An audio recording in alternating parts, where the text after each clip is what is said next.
Hello and welcome to the AI Content Creation Masterclass. So, in this section, we're going to look at all the prompt engineering fundamentals you need, plus a bunch of tools you can use for text to image, image to image, image to video, text, video, and pretty much every permutation and combination of this possible. We're also going to look at how do you use AI to generate thumbnails, backgrounds, videos, talking characters, clones of yourself, voice cloning, and so much more. So I can't wait for us to dive right in. And without further ado, let's get started. Okay, so first up, we're going to look at how do you curate, craft, and create better prompts. Now, if you haven't already, I'd highly recommend watching the prompt engineering lesson we have inside the AI fundamental section that dives a lot deeper into things like the clear framework and how do you use prompt engineering. In this section, we're going to look at how do some of those principles still apply, but like what are the adaptations we need to make for content creation, graphic design, and what we're going to be using it for in the section. But the main principle that still holds is better prompts equal better results, and bad and vague prompts equal bad results. So, why this matters for visual content is because this is an extension of the clear framework we already talked about in the AI fundamental section. And the core principle is like in software engineering, we have this principle of garbage in, garbage out. That just like a chef cannot make a high quality dish with poor ingredients, AI cannot create exceptional outputs from vague inputs. And so, the better your prompts are, the better the visual results you get, no matter which tool you are using. And we're going to look at a bunch. But the more vague your prompts are, the less likely that you're going to get high quality results. So, it's most likely you'll be disappointed and you may think, oh, this tool doesn't work, or like, why isn't it working for me? But it's most likely usually the prompt that's not up to the mark or not what the AI was expecting. And that's why it generated a poor output. And that's why, like in this section, I'm going to give you 4 different ways that you can get the most out of any AI module. And so let me show you the first one right now.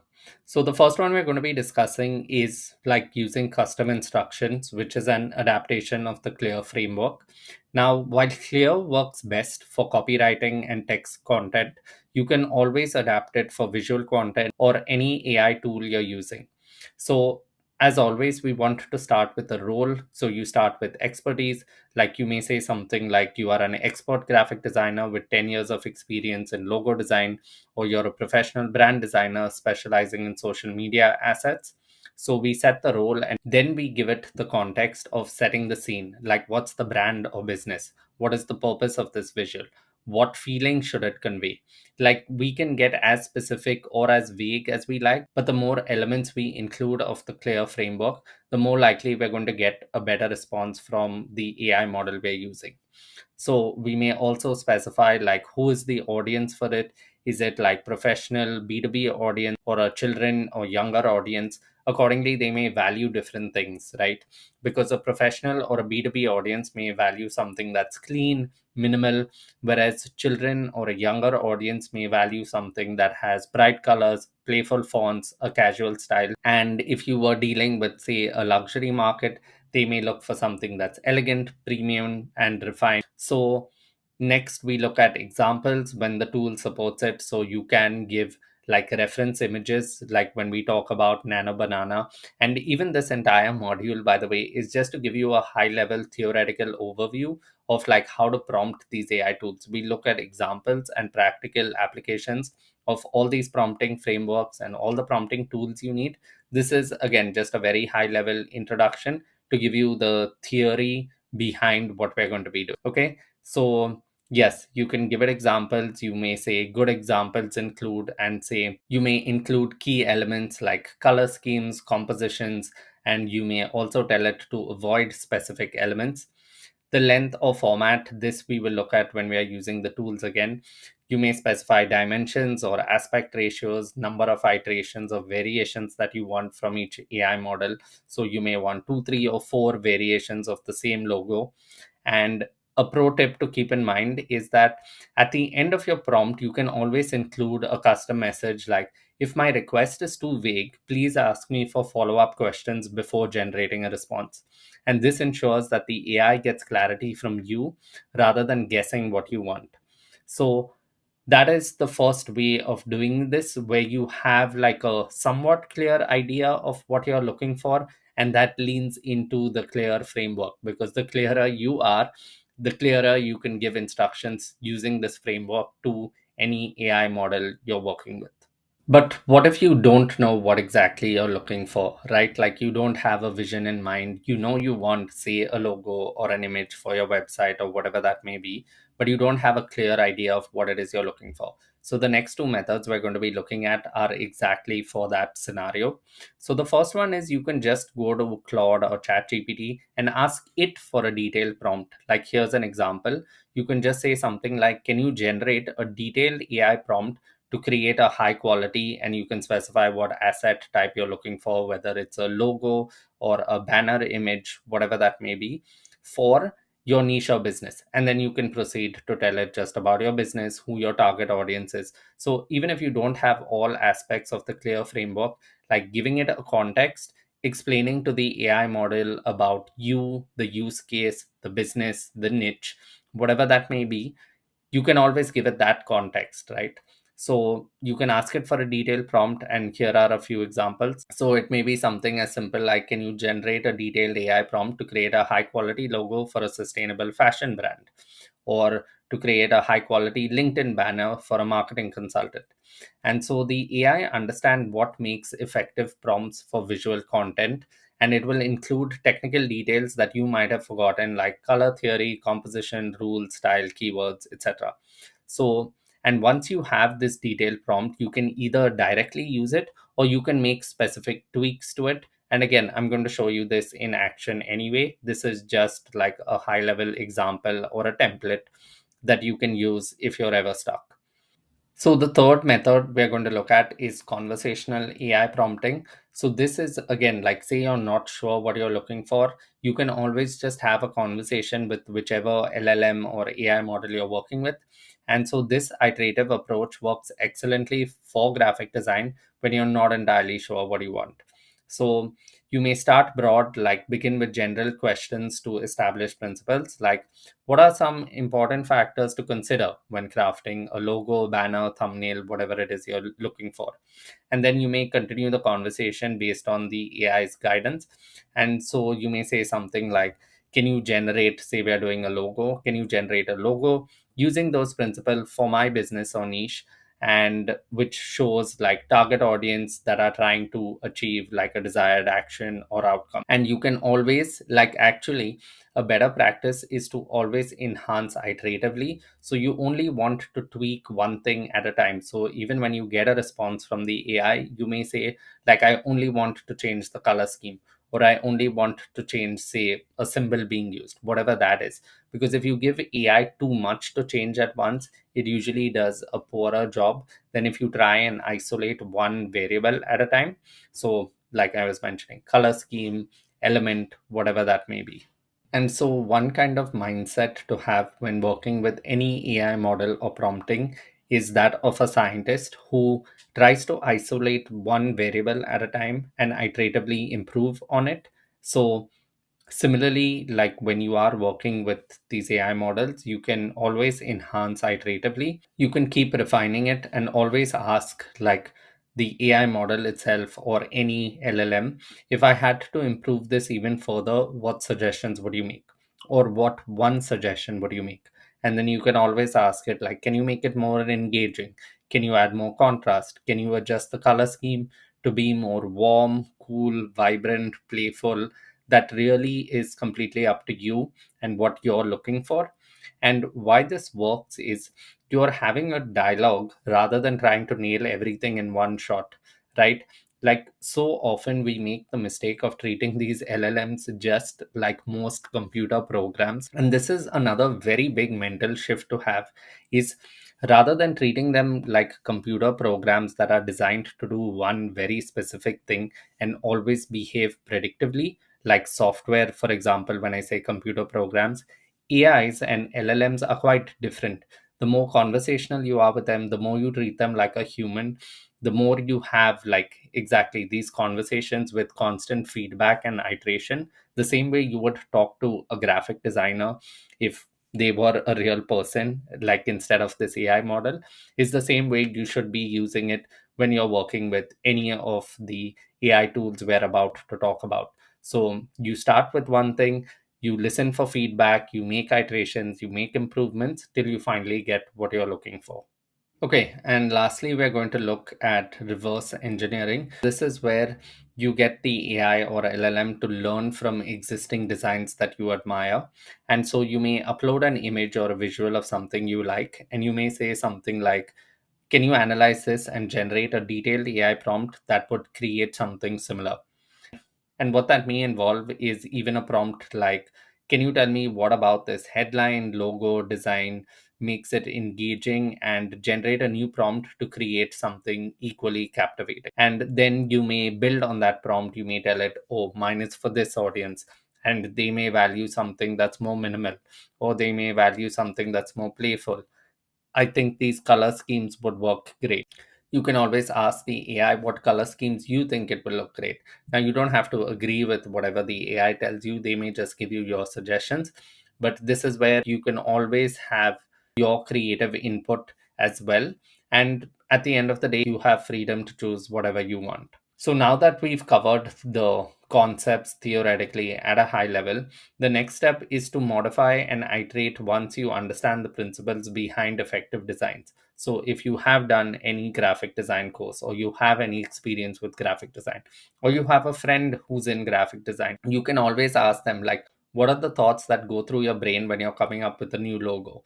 Like, what helps you pick what fonts to use, or what color schemes to use, or what symbol elements, anything like that, right? And this is where you don't have to be an expert yourself, but just getting like 1 to 3 minutes of creative input from them are guidelines you can use to make your prompt so much better. And so now that you understand these different frameworks for prompting the LLMs to get prompts that you may use with image models, or how to interact with the image models themselves, like the next steps are pretty much for you to understand that you can modify and iterate these once you understand the principles of effective designs. And you can always ask the AI themselves, like, what about this logo makes it a great logo, or what about it makes it a bad logo? And giving any AI model bad examples is just as useful as giving it good examples. And so you may adapt the prompt for your specific use case. You may continue the conversation to refine it further, ideally trying to isolate one variable at a time. And you may combine elements from multiple reverse engineered prompts. So, why this works is because you're learning from proven designs and extracting principles that make them effective rather than starting from scratch. My favorite, and one that I've been using a lot of late, is Nano Banana. So you'll see it's my favorite tool. Yes, it's completely free and it's incredibly powerful and user friendly. It's Google's flagship model, and it handles like 90% of what you'll need for graphic design and image generation.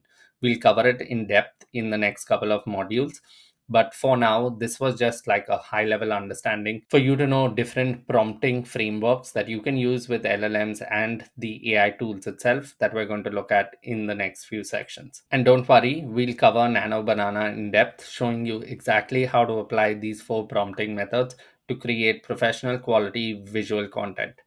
And before we wrap up here, this is just a quick reference guide so that you know which method you may use based on your situation. So if you know exactly what you want, you may choose the custom instructions and like the clear framework. If you need help structuring your prompt, you can always ask AI to do it for you.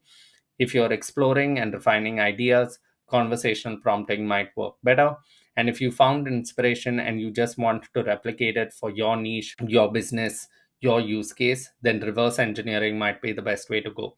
You can always combine these methods and use them interchangeably, but this is just a framework for you to use while working with any of these AI models or tools. So, yep, by now you should have a clear understanding of the 4 different frameworks you can use when prompting and working with any AI tool for graphic design or visual creation. We're going to look at all of these in practice soon.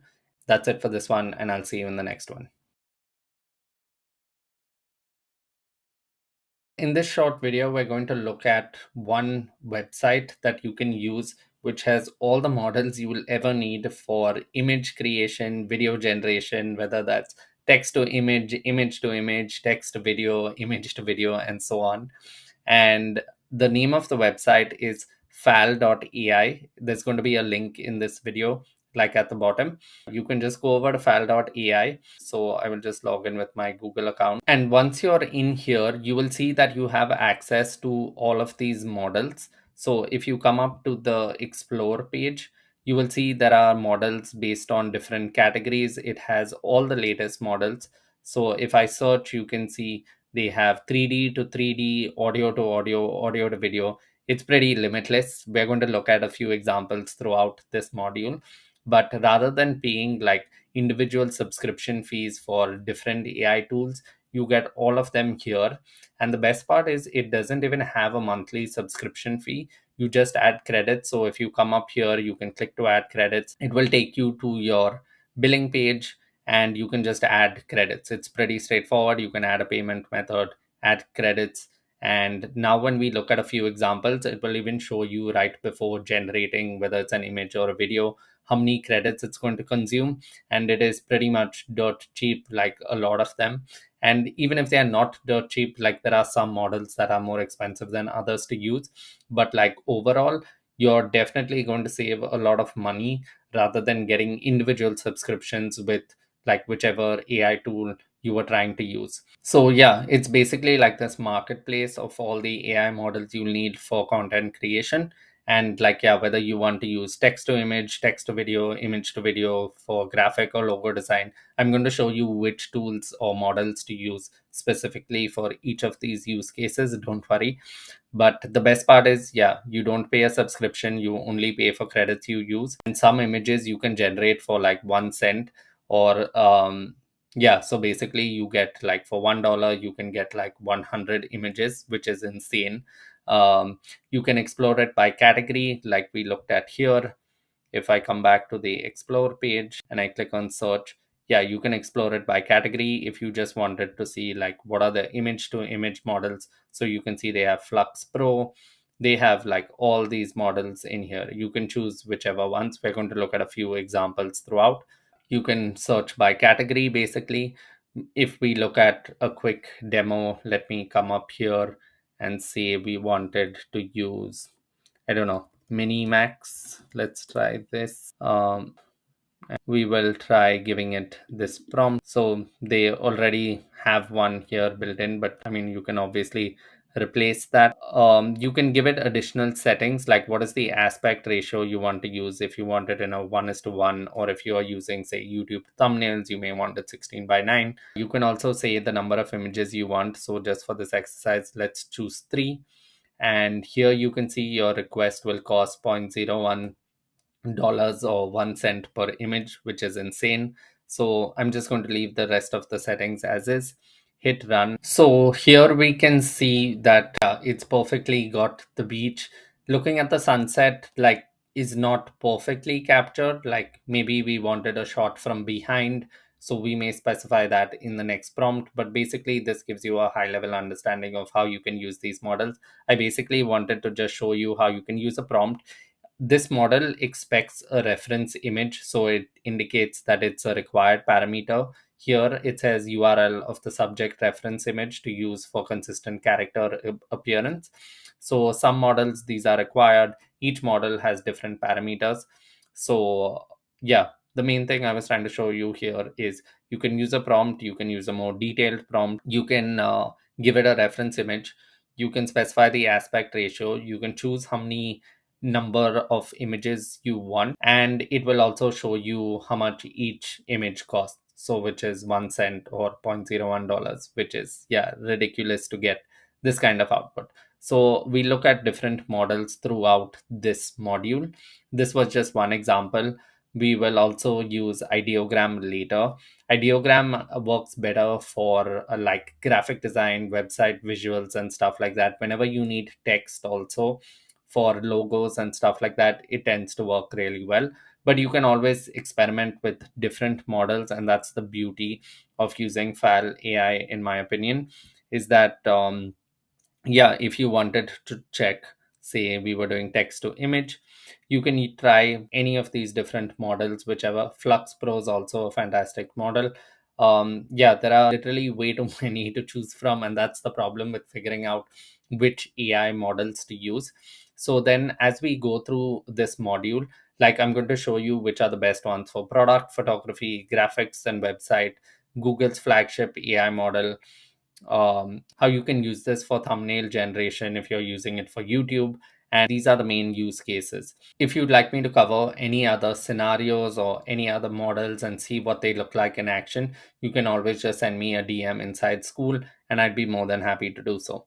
So the main thing with these AI tools is to not feel so overwhelmed because there are way too many models to choose from. And that's why I've included these like as the 80/20, or like literally these four or five use cases that are going to be most common, right? Whether you're using it for product photography or graphics for your website or for YouTube thumbnails or whatever that use case is, I think like the models we cover in these next few lessons are going to cover like 90 or 95% of the use cases. But if you feel like there are 5% of use cases that I've not covered and you'd like me to, I'd be more than happy to do so. So, coming back to, yeah, we covered, like you can see it in action. We saw a quick demo. We saw how much each image is going to cost. We saw the additional settings, how you can specify aspect ratio, number of images. Prompt optimizer, like if we come back to our model, is in this additional settings. Sometimes each model may have prompt optimizer where it may choose to enhance your prompt. You can leave it on or you can leave it off. So let's try if we run this with the prompt optimizer on and see what we get. Okay, so we got this like really enhanced image also. So this was with a crown on our head. And in our previous example, if we just wanted to look at the output for comparison with the beach and sunset example and then hit run, you can see that this is the output we get. So you can play around with these settings. You can generate more than one image and see which one you like best. Again, this was just a high level demo to show you like these settings, mainly introduce you to FAL AI because that's what we're going to be using throughout the rest of this module for most of the exercises at least. And yep, you just can manage your credits and billing. You don't need a monthly subscription. And most of the models that they have in there cover pretty much every use case, every category. So yeah, that's it for this video. I'll see you in the next one. Okay, so in this video, we're going to learn about two AI models you can use to generate product photographs. So this is especially relevant if you're selling any kind of physical product, e-commerce store, drop shipping, anything like that. So the two models we're going to look at is one on Fall or FAL AI, however you want to pronounce it. So we're going to use the Bria product shot model. And then we're also going to take a sneak peek at Gemini's Nano Banana. There are going to be in-depth tutorials on Nano Banana later, but I thought this might be a good time to show you like a comparison of Nano Banana versus Bria. And without further ado, let's jump right in. Okay, so to show you these in action, I have a couple of links included in here. One is of this paper pouch mock-up that you can choose to use, or we can use this coffee mug example that I have on Canva. You can use any product you want. The process stays the same. And we're going to start by first just going to this link that I've also included here, which is the Bria product shot model on FAL AI. So if I open this link, you will see it in here. We will clear out these examples in a minute, but this is your model that we're going to be using. And these are just a few guidelines to help you get the best outputs. So one, you want to have like somewhat or as far as possible nice lighting of your product. We're going to upload your product in here. So if I come in here, I'm going to choose a coffee mug mockup. Then if we come back to our instructions, we've uploaded our product. We can remove the reference image. Earlier, when using the Bria product shot, you didn't need a reference image, but now you do. So currently the scene description and reference image URL are two things you need. So if we come back in here, we're going to generate, say, a reference image right now, but we are going to leave our optimized description on and we will choose the number of images. So in this dummy example that they have, they've included like this candle or this blue jar on a rock next to the ocean, and they've indicated a dark theme is something they would like to have. Now, the scene description you can come up with on your own if you know exactly what you want. But what I did was, just to show you, like with Claude, how you can ask Claude for a detailed prompt and just start having a conversation with it. I asked it to give me a detailed prompt for my coffee cup brand so that when I'm working with the AI model Bria, you don't have to explicitly specify which model, but you can say any AI product photography generation model or anything like that. To generate product shots, I get high quality results that exude brand values coffee lovers who also love tech might be into. And so Claude went on to give me all these. So it gave me a couple of templates, like it gave me one template, which is like, say, your coffee cup or product in a setting. So these are like the variable parameters we can experiment with: different settings, different lighting, different tech elements. Like in some cases, maybe it's a keyboard or a laptop, whatever that may be. The mood or atmosphere, shot on camera style, composition details, color palette, additional styling notes. And it gave me these three like vibes basically. One was a minimalist tech aesthetic, the other one was a developer or coder vibe, and the third one was like a modern professional vibe. Like I chose some version of the developer or coder vibe, but you can choose your own. Now these images, like my favorite to generate these, say, background images or most images in general, is using Nano Banana. So if you just come up to gemini.google.com and you sign in, you will be able to access Nano Banana. It's just called using this Flash 2.5 model, and that's basically, yeah, the Nano Banana model. So I gave it this prompt, which says some premium matte black coffee cup. You didn't have to specify the coffee cup, but I just gave it that description, and I'll explain why in a minute. Yeah, then I said something like MacBook Pro showing terminal window, wireless charging pad. Like it's pretty much nailed every element of this. We see the MacBook Pro. Okay, we see the terminal window. We see code on it. We see the wireless charging pad here. We see the lamp lighting mixed with cool monitor ambient glow. Late afternoon, it has that like dusk or afternoon evening kind of vibe to it as well. Focused work atmosphere, shot on a Sony camera. um, Rule of thirds composition with cup at left intersection, leading lines from keyboard towards product. Like it just done such a fantastic job, right? Deep blacks with warm amber coffee highlights, fantastic. It even has that teal on the keyboard and that slight accent added to it. Yeah, like everything, it's pretty much nailed, right? And this is where I think like Nano Banana has, like, as a model, I think it's really one of my favorites and one of the best, at least for text to image. And so like we've used it to generate this background. Okay, so now if I take this background into Bria, and I can just, perhaps apart from the matte black coffee cup, I will just take all of the rest of this, okay, and put it in my scene description. For a reference image URL, I'm going to give it the reference image that we generated. So that's going to be uploaded in there.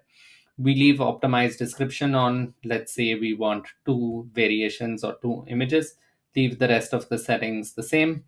And now if I hit run, we will see the output that it generates.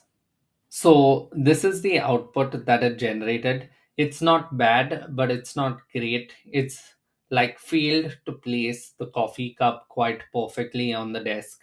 Like the things look a little cluttered. If I look in the first image, I don't think we clearly see the lamp properly anymore. It just has the light, but the stand is kind of missing. It's got the MacBook Pro in there, but even the coffee cup, like, yeah, it's not properly placed, and there are elements from this that are clearly missing. Let's look at the second one. This is a little better, but it feels weird with the coffee cup slightly tilted. And yeah, I mean, it's got some of the elements in there, but it's not nailed it completely.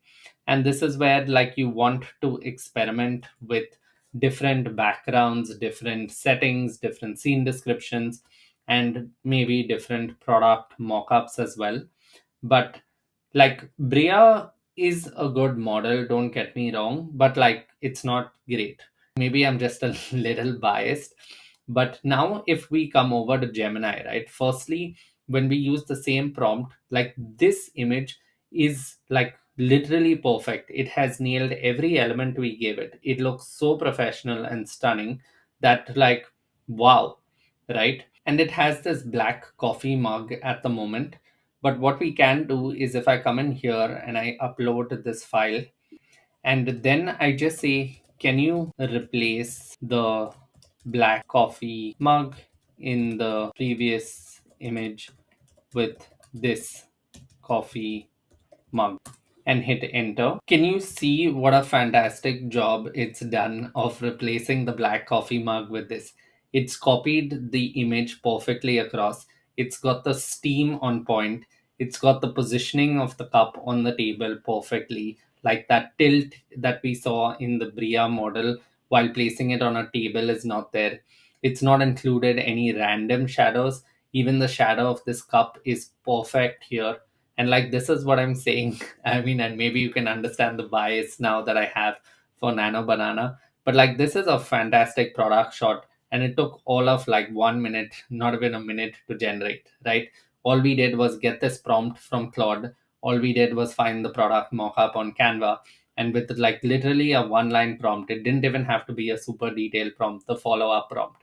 And this is where like you can iteratively change any aspect of this. If you wanted to change, say, the color of the keyboard or the laptop or the lamp or any aspect of this, like you can do it in iteration. Like, I mean, that's an easier way or a more sure way of getting aspects of the image that you're looking for.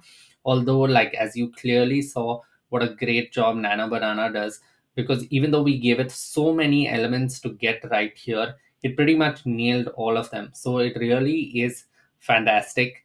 And if we just come back to our Skool community lesson, so this was basically the comparison of using Bria versus Nano Banana. In my opinion, Nano Banana just wins, but you're free to experiment with both. These were two of the leading ones prior to Nano Banana, which came out some time back. Bria was a really good one to choose from, but now I think just Nano Banana wins hands down. Just for you as a guideline or framework when you're going through this, is you may want to start with a scene description. If you don't know what exactly you're looking for, you can always go to Claude and start having a conversation with it. I've included the chat that I had with it if you want to refer to it, but you don't need to. But this was from a previous example that I did run of, I just put in pretty much the same parameters. I gave it the coffee mug, I gave it a description, and here it was slightly different where I said minimalist desk setup, soft natural light and stuff like that. This wasn't too bad. As you can see, like some of these images are pretty good, and if we come back here, yeah, you can see them slightly more close up. So yeah, just one thing to remember around refinement if needed. So remember, the quality of prompt or your input will always determine the quality of the output. If you aren't happy with the images, chances are you just need to tweak the prompt. You can always go back to Claude, tell it what you don't like, Claude or ChatGPT, tell it what you don't like and ask it to refine it. And like we discussed a few lessons ago, have a conversation with your AI or LLM and just get what you want out of it. So I think that was it for this video. You now know how to use Nano Banana and Bria for any kind of product photography you're doing, whether that's for your e-commerce or Shopify store, drop shipping, or any kind of physical product. These are two AI models that do a fantastic job. Nano Banana more than Bria.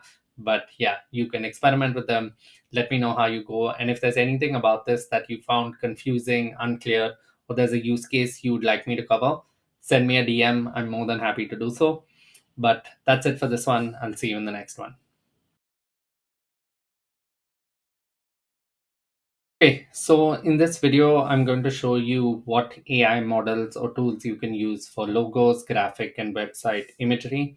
So most image generators for logos are bad with text, but not ideogram. And that's the main one we're going to be using for logos or anything primarily with text in it. So memes, graphics, ads, you can use this for so much more. But I'm also going to do a quick comparison with, you guessed it, my new favorite model, Nano Banana. So we're going to compare both, see outputs, and just look at a live example in action. So first I'm going to come over to the ideogram V3 model. You can click the link here, or you can find it from the search or explore in FAL AI. So it pretty much comes down to what is the prompt you give the model. As always, the better the input, the better the prompt, the better the output. You can give it a few reference image URLs. You can choose the rendering speed, color palette, style codes, style, expand prompt, which you should leave on. Number of images, you can get different variations. The seed value is usually like if you wanted a more predictable output.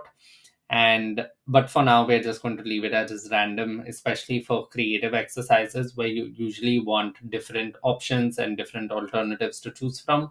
I tend to not fix the seed value. But if we come back to our Skool module, I'm going to walk you through like an exercise I did. So if we look at an example, and if you have like inspiration or competitors that you would like to model your logo after, then you can first upload an image of their logo into Claude or ChatGPT and ask it, or say something like, this is an example logo of a competitor of mine for your niche or industry. And you can tell it about your name, your company, what you do, who you help, and so on. And so you can then tell it that I would like you to come up with an ideogram V3 prompt in the style of the competitor that represents the brand values of whatever you would like your brand values to be. So you can also enhance this prompt and tell it things like, I would like it to stick to, say, best practices. Or you can first even ask it, right? Like you may ask it, what about this competitor's logo makes it great? Or what is the aesthetic or vibe? Or any questions like that that you feel might influence the prompt that you give the AI model. And so like that you can enrich and enhance your prompt. You can always add a role in here, especially when you're working with Claude and GPT, so that it gives you probably better outputs. These are all things for you to experiment with. I'm just showing you one minimal one that I did to generate the AI automation masterclass, like for the Skool community, that logo. So the first thing that I did is, if I come into our Claude chat, is I asked Claude, what are the elements of a great logo design? So it gave me simplicity, memorability, timelessness, versatility, appropriateness, and so on. So then I just replied with, awesome, with these in mind, can you help me come up with a detailed prompt so that I'm working with the ideogram V3 model? And yeah, you can read the entire prompt. And I pretty much stuck to like the outline that I'd given you inside the Skool community. I told it what my Skool community is about. It's about building a one-person business with AI. The logo should be designed in such a way that they work on both light and dark backgrounds with a modern, minimalist, and professional feel. And these were colors that I liked, so that I wanted to be part of my brand. So I just included them in here. So then it gave me this entire prompt, which I've also included in here. So this was the chat follow up that I gave it. And as always, you just have a chat with Claude and like try and hone in on what it is that you're looking for. You can start super broad and narrow down, or you can start narrow and expand and add things to it. There's no like one fixed way of doing this, which is the beauty about this process.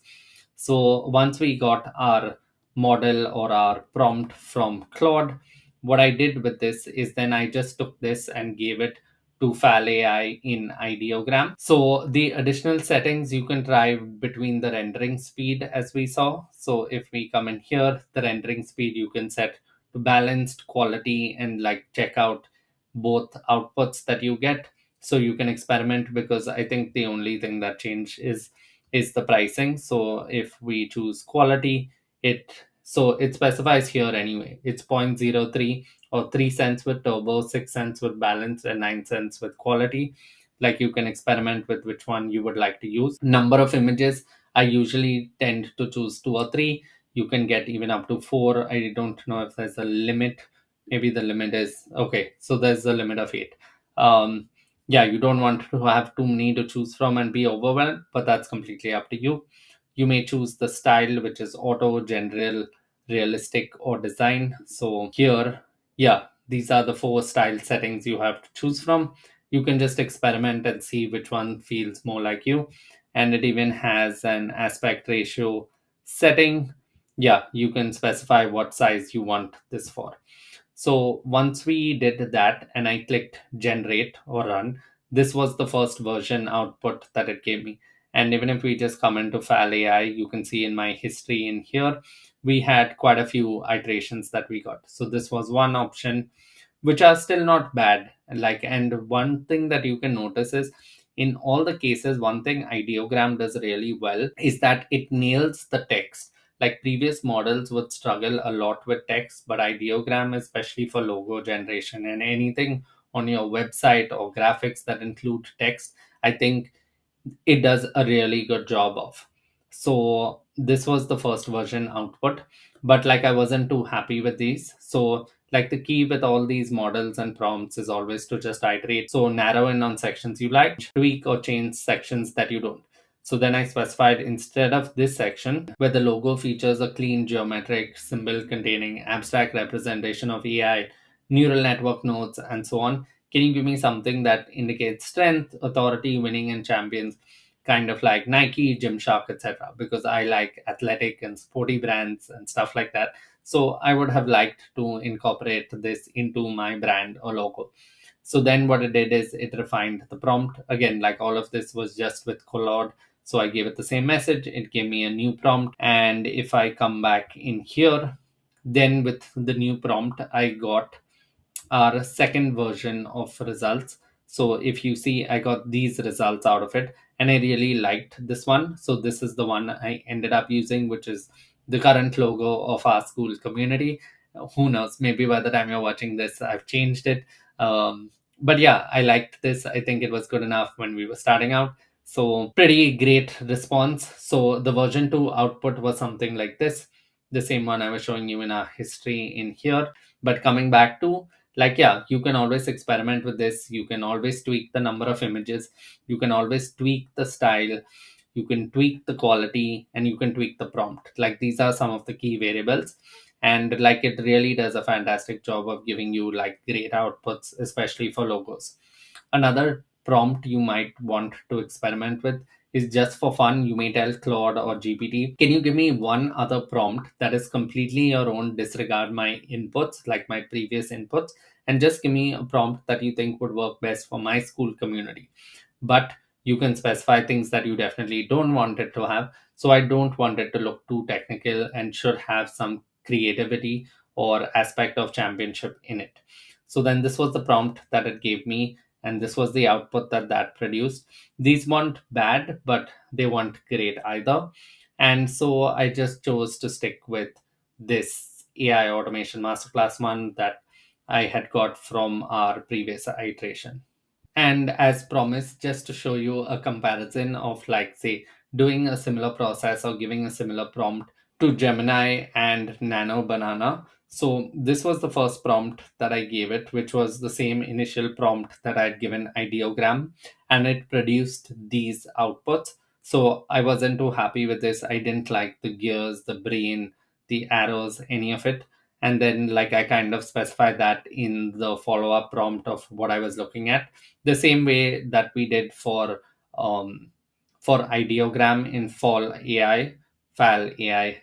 I never know which one to pronounce it as, but yeah. So we gave it the same prompt, and it gave us these outputs. Again, not bad at all, but these were not what I was looking for. Again, my prompt could definitely be improved, and this is where like you have to tweak and refine like what it is that you are looking for in a final prompt. Like, say it's for a logo. And so like, I mean, one thing to note though is that I think Gemini and Nano Banana also now do a fantastic job of nailing text, right? There are no spelling mistakes or like any of the funny business that happens with other models which struggle with text. So it's doing a good job of that. but the creative aspect here I didn't like as much.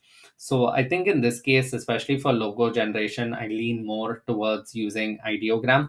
But again, this is like trial and error, and these were just two options I wanted to give you when you are using it for any of your graphic, website, or logo generation. I think for more pure graphics and images, Nano Banana still wins, but for logos, I think ideogram just about like beats Nano Banana, at least for now. So who knows? Maybe I'm not that biased towards Nano Banana. But anyway, so we covered a lot in this video. Like we looked at two examples, two models you can use for all your logos, graphics, and website imagery. I think the two best as of now are Ideogram V3 and Nano Banana. I will keep this lesson module updated. Like if there are any new models that come out and that like you can experiment with. Also, if you guys find any and you would like me to make a lesson about it or show it in action, like please let me know. If you feel there's anything I didn't cover in this lesson, please send me a DM. Happy to update it, add an additional training or whatever's required. And just so that you have the most out of these image models. Like it gets a little intimidating at time. And that's where I think like having a community of people around you who where like one person may find out, oh, there's this new cool model we can use, and then everyone gets to benefit from it as well. So thanks for watching. That's it for this video. I'll see you in the next one. So in this video, I'm going to show you how you can master using Nano Banana. It's Google's flagship AI model for text to image or image to image generation. It is my favorite model, which you can clearly tell if you've watched any of the previous lessons in this section. We've seen how we can use it for product photography. You can use it for logos, graphics, website imagery. Although, like at least for logos, I think Ideogram does better. In this case, we're going to see how you can pretty much use it for any other scenario and how your imagination and creativity is pretty much the limit for what you can do with Nano Banana.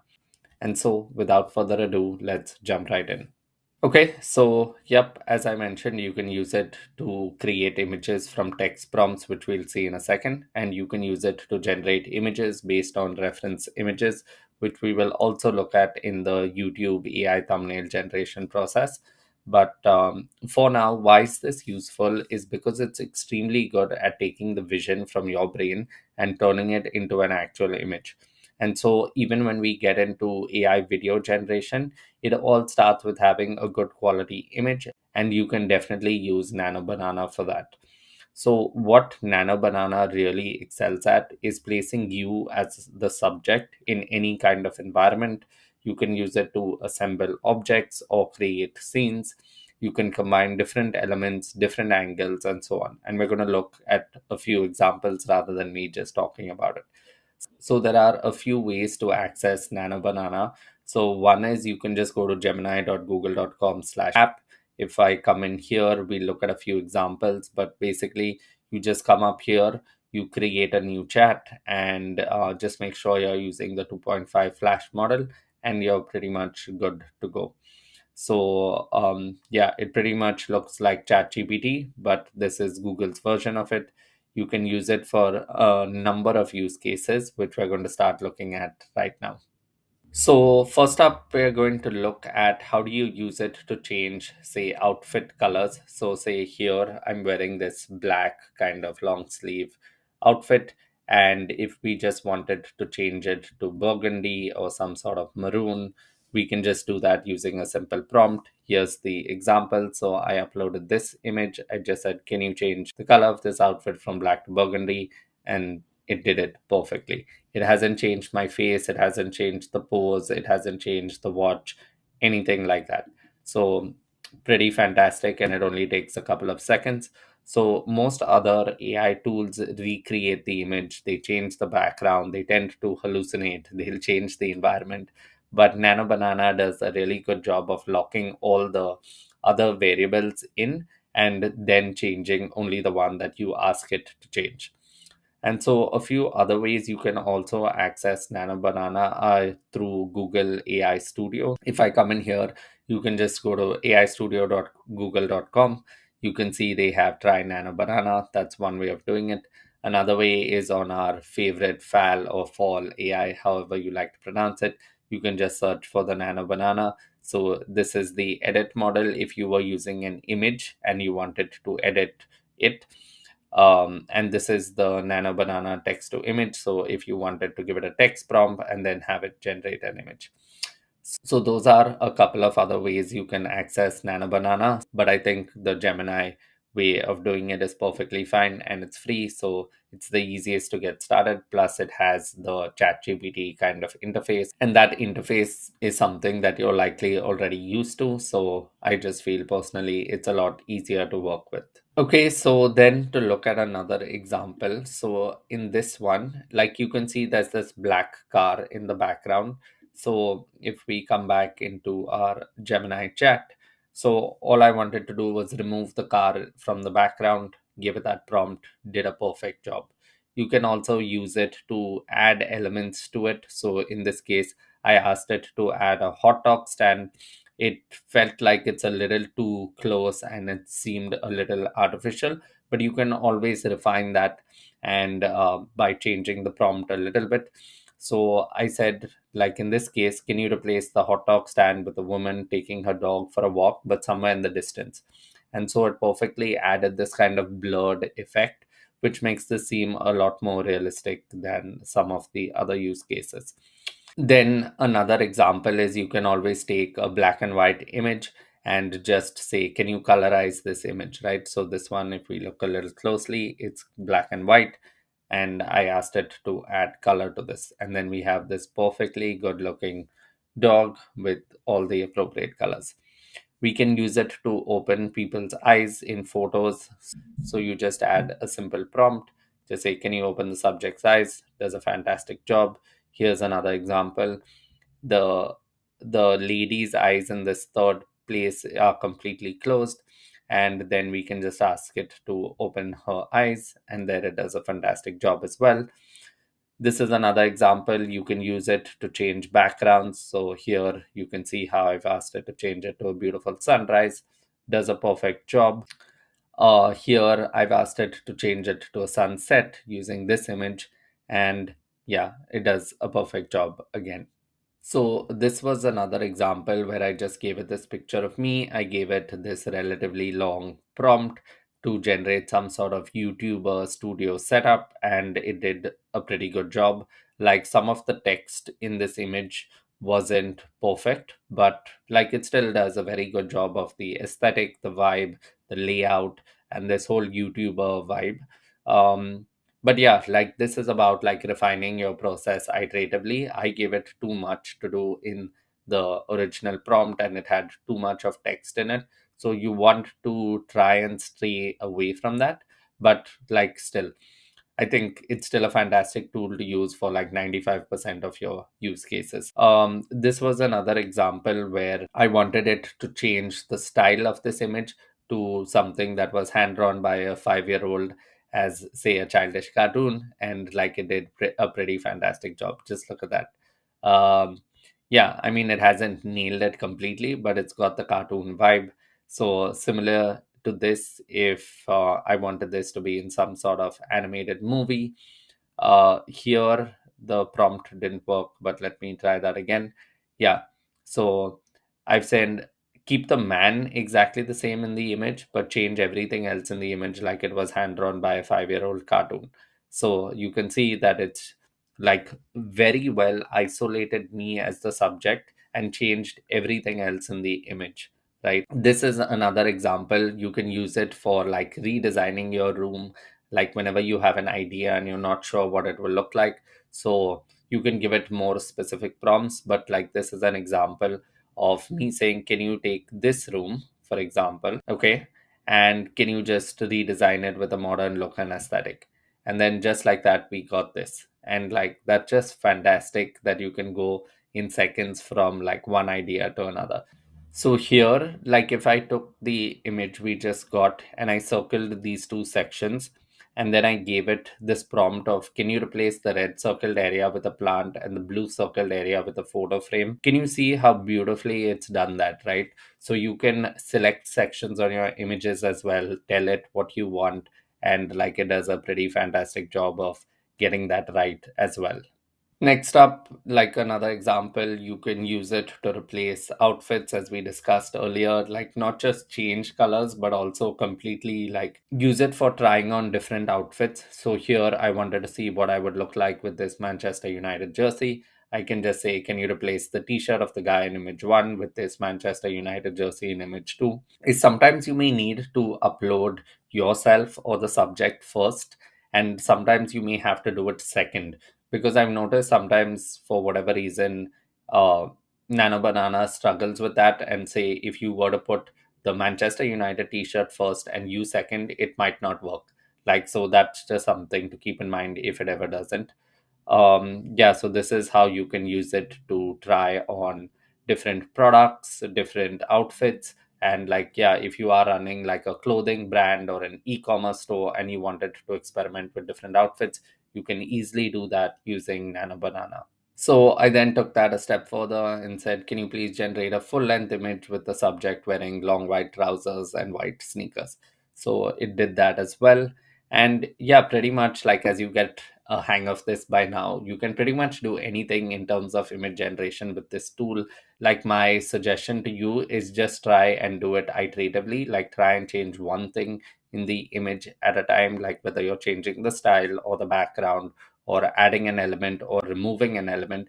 Do it one step at a time so that it minimizes the chances of you getting like bad outputs or incorrect outputs, then feeling frustrated and then giving up on the model. Because as you've seen, like it can pretty much do anything as long as you're clear enough with your prompting. So you can use it to design your old room, like if you were doing a YouTube studio or for a newborn baby, or if you wanted to redesign the room for work or for gaming, whatever that is, right? Then you can also use it for product photography. You can combine elements. We saw how you can replace sections of elements, change backgrounds. You can pretty much change anything that you want. And yeah, we also saw this in the previous product photography lesson where we were comparing Bria and Nano Banana. So then you can also use it for YouTube thumbnails, exactly like how we were doing. The principles remain the same. However, I just have an additional YouTube thumbnail AI generation module or lesson up next for you to see an actual example of how I generate my YouTube thumbnails using Nano Banana and Canva, which are completely free.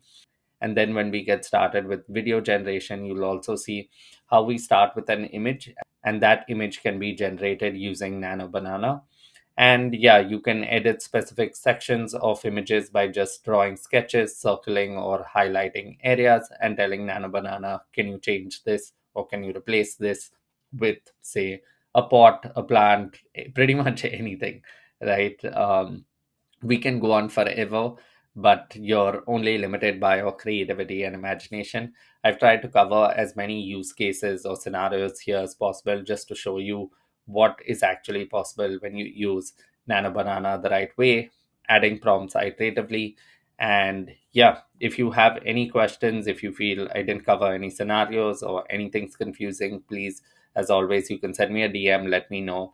I'm more than happy to change, update, or do whatever's required so that you properly understand and have no confusion about using these AI models. So, yep, thanks for watching. That's it for this one, and I will see you in the next one. Okay, so in this video, I'm going to show you how you can generate professionally designed YouTube thumbnails completely for free using a couple of AI tools. And without further ado, let's jump right in.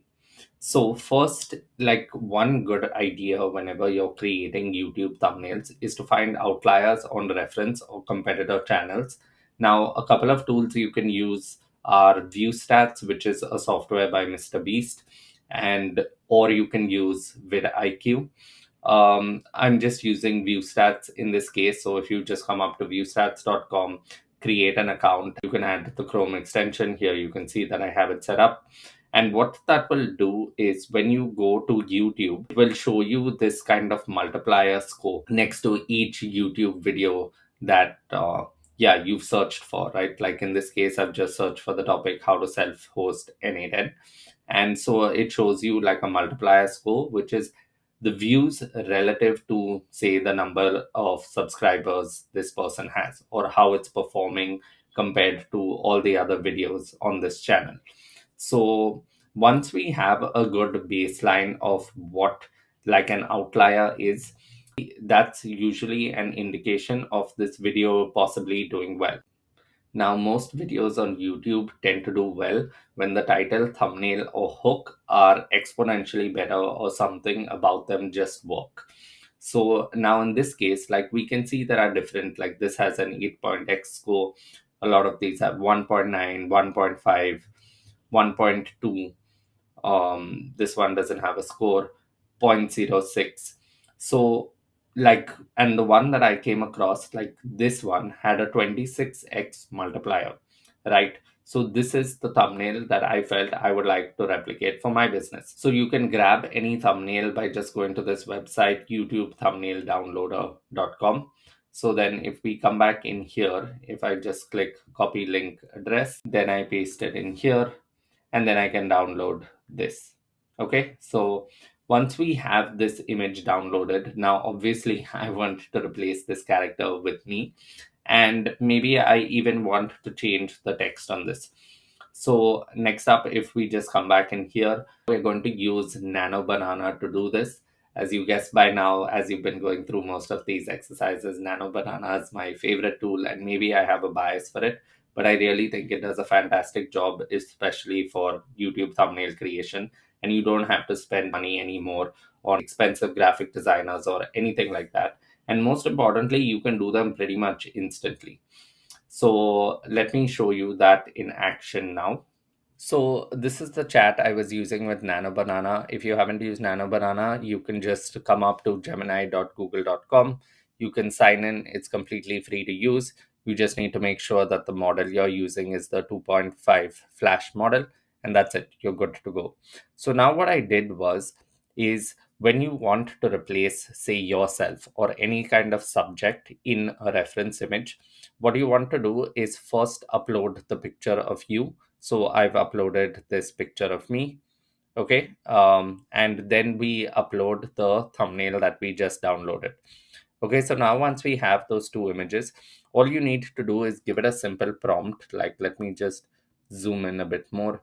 So all you need to do is give it a prompt like, can you combine the man from image one and replace the man in image two with him? Then I included, because I didn't want to have this text for my thumbnail, so I asked Nano Banana to remove the text in image 2 as well as in the final result. So it gave me this output which looks fantastic, but it missed the part where I asked it to remove the text, right? So sometimes these AI models may mess up a bit, even Nano Banana occasionally. So then I just gave it a follow-up prompt saying, can you remove all the text in this image? And I specified what the text was. Another way of doing this is you can always do this in Canva. If you're on the pro plan, you can use like the magic eraser tool. But again, since we're trying to stick to free tools and Gemini allows us to do it for free, so we might as well just do it here. And then, like by just using one or two simple prompts, I have this perfectly good YouTube thumbnail. And especially if you're starting out as a beginner, or I mean, I imagine even if you aren't a beginner, this looks like a really professional thumbnail, right? And the only thing to notice with these thumbnails is that you will have this slight watermark in the final output. You can find ways to erase it. And with that, we now have like this professionally designed YouTube thumbnail. And you can do this for any like website graphic or pretty much any image that you wanted generated. And now, if we wanted to take this thumbnail to the next level, which is by adding some text to it, what I did was I came into Canva, I just pasted this thumbnail. This was the starting point. But then I added a few captions of my own. So I added this text, which is a $0 hosting, because the video is basically about how do you host N8N, which is a no-code automation tool, which you will learn about in the N8N Masterclass. So how do you host it for free? So basically, you don't have to pay the hosting server space fees, and you get to use the tool completely for free. So this is one option. So like it's basically $0 hosting. Then I put $0 N8N setup and N8N at $0 a month. And why I created these three is because once you create your YouTube video inside the YouTube Studio account, like when you're uploading it, it allows you to test thumbnails. So you can upload up to three thumbnails at this time, and it will select the one that performs the best. This is not a YouTube tutorial, but I'm just telling you. So that was kind of the rationale behind why I generated these three variations, and then I just uploaded them to YouTube. So that was it. Basically, it's like stupidly simple, and this Nano Banana model using Google Gemini completely free.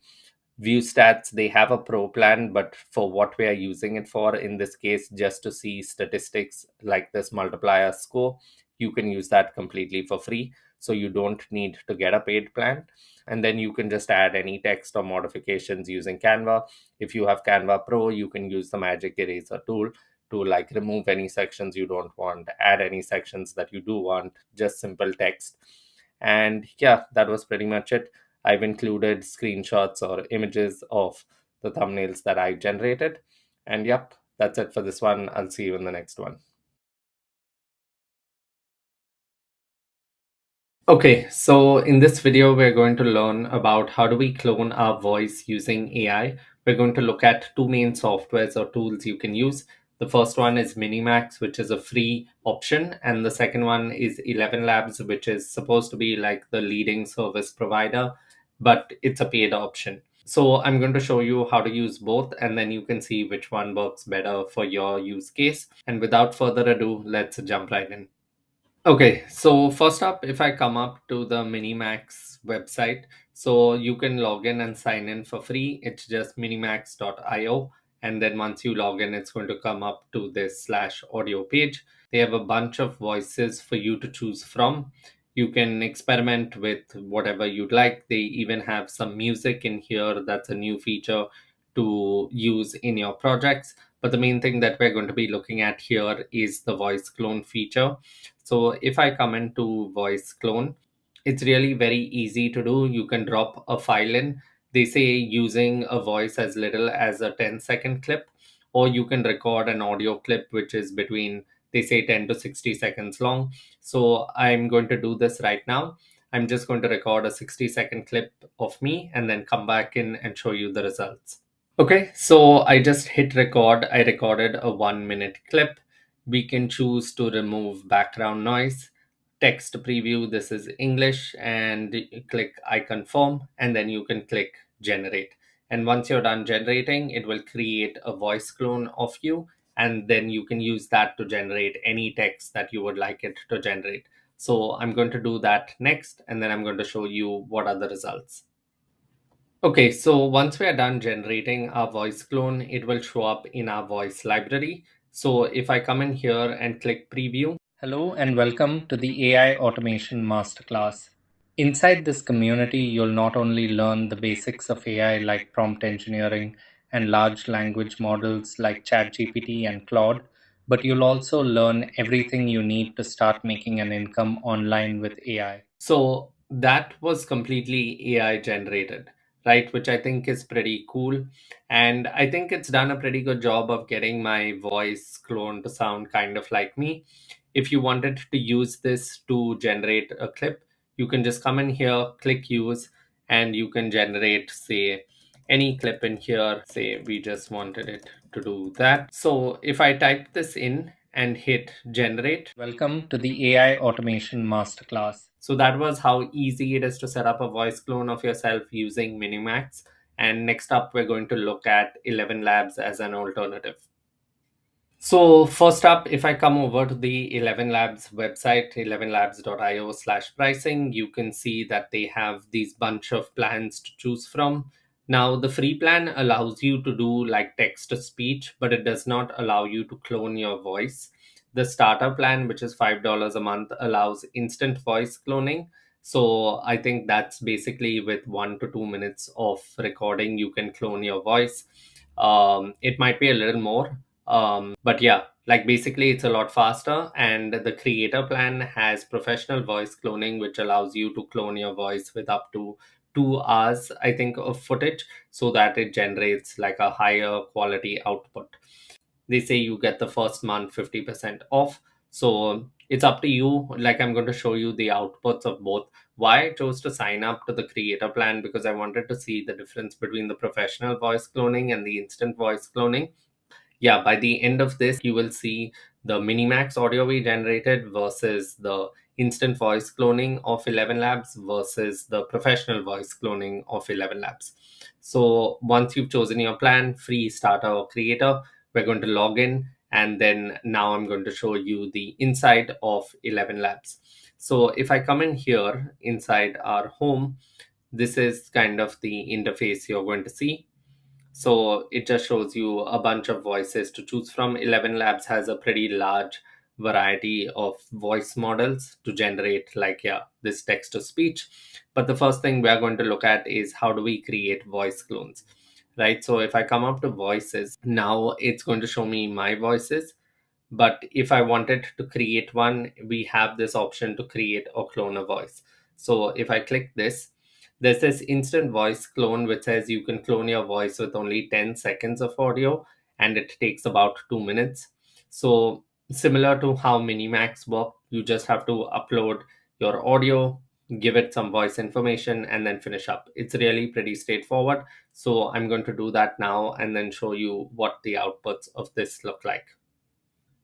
So once we've gone through that quick three-step process, let me show you what our instant voice clone sounds like. Origami shows us how a simple paper can become art. Now, I don't think that completely sounds like me because it's given me an accent.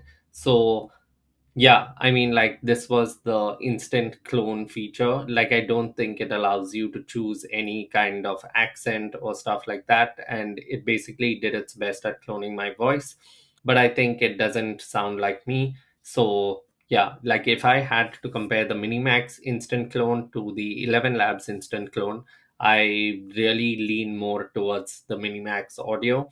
And yeah, so that was the instant voice clone in 11 Labs. Now we're going to take a look at the professional voice clone in 11 Labs and then show you how to set one up, because currently I'm only allowed to create one professional voice clone. So I'm going to play the clip, I'm going to delete my voice, and then I'm going to show you how you can set up a professional voice clone from scratch. So if I click on this, I love how much I've learned inside the AI Automation Masterclass, best purchase ever. I think that does sound like a lot like me. So I think it's done a pretty good job of getting my voice right with the professional voice clone. It sounds a lot better than the instant voice clone. And here, as you can see, like, I was also able to give it that accent of like an Indian accent, but the other one had that accent which doesn't sound like me at all, right? So anyway, now I'm just going to show you how to create a professional voice clone. So I'm just going to come up here, hit delete, and then we will set this up from scratch. So if I come in here and click create or clone a voice, so in our professional voice clone, we're going to click create new clone. Just say create new clone. You can watch that video clip, by the way, which gives you good guidelines on how to create it. We're just going to name this Adrian Professional Voice Clone. The language is English. Description, we can specify that, say, I am a 30-year-old male originally from India. The accent, we can give it Indian. So this is how you can specify that you want to give it an accent. Gender, we can specify as male. Age, we can specify as, I want to say young, but we can always experiment, or we can just remove this. So I think we'll just leave these two in, and then you can now upload samples or record yourself. So to get the best quality results, I think 11 Labs recommends about 2 to 2.5 hours of footage or audio from you to get the best possible outputs. So I'm just going to like click upload here and show you. These were audios based on a few YouTube videos I had. So Let me just pick one and show you. So it starts uploading and it shows you what good, better, and best outputs would result from. So you can choose 30 minutes, 1 hour, 2 hours, and so on. So I'm just going to upload a bunch of samples. So, because these were all the videos that I had, these were taken from my YouTube channel. I mean, I know it sucks if you haven't like created a bunch of content or don't have like a lot of audio recordings that may have 2 hours of footage. But I think you can start out with, say, 30 to 60 minutes. I definitely think like with all AI models, the more data you give it to be trained on, the better your outputs are going to be. So if you are serious about getting a high quality voice clone, I would highly, highly recommend giving it the 2 or even 2.5 hours of content. It will really make a difference. So yeah, in this, like I've given it all of these videos, it's going to start uploading. So I think one is done, but the rest are still uploading. So I'm going to let those upload, and then I'm going to come back and show you the results after all of these have uploaded and what is the final quality output that we get. Okay, so now that that's completed uploading, like you can see, I've given it about 2.5 hours of training data. Then we're just going to click next, and it's going to ask me to verify my voice. So I'm just going to do this now. And once that's done, I will come back and show you the results. And so once we are done with verification, where 11 Labs just makes you read a single line of text to kind of say this is actually your voice, it's going to show you this message that says your professional voice clone is being prepared. It can take between 2 to 6 hours. I think in my case, it took about 3 to 4. But yeah, it takes some time. So you can just click finish and return to dashboard. You will see that this is in progress. So if I click on it right now, it will say this voice does not have a sample to play, which is why I kind of played the clip before we went through this entire process. And now I will just play another clip that I had downloaded that was created using the professional voice clone. I love how much I've learned inside the AI Automation Masterclass. Best purchase ever. That's basically what our professional voice clone sounds like and how you can set one up both using the instant and professional feature within 11 Labs.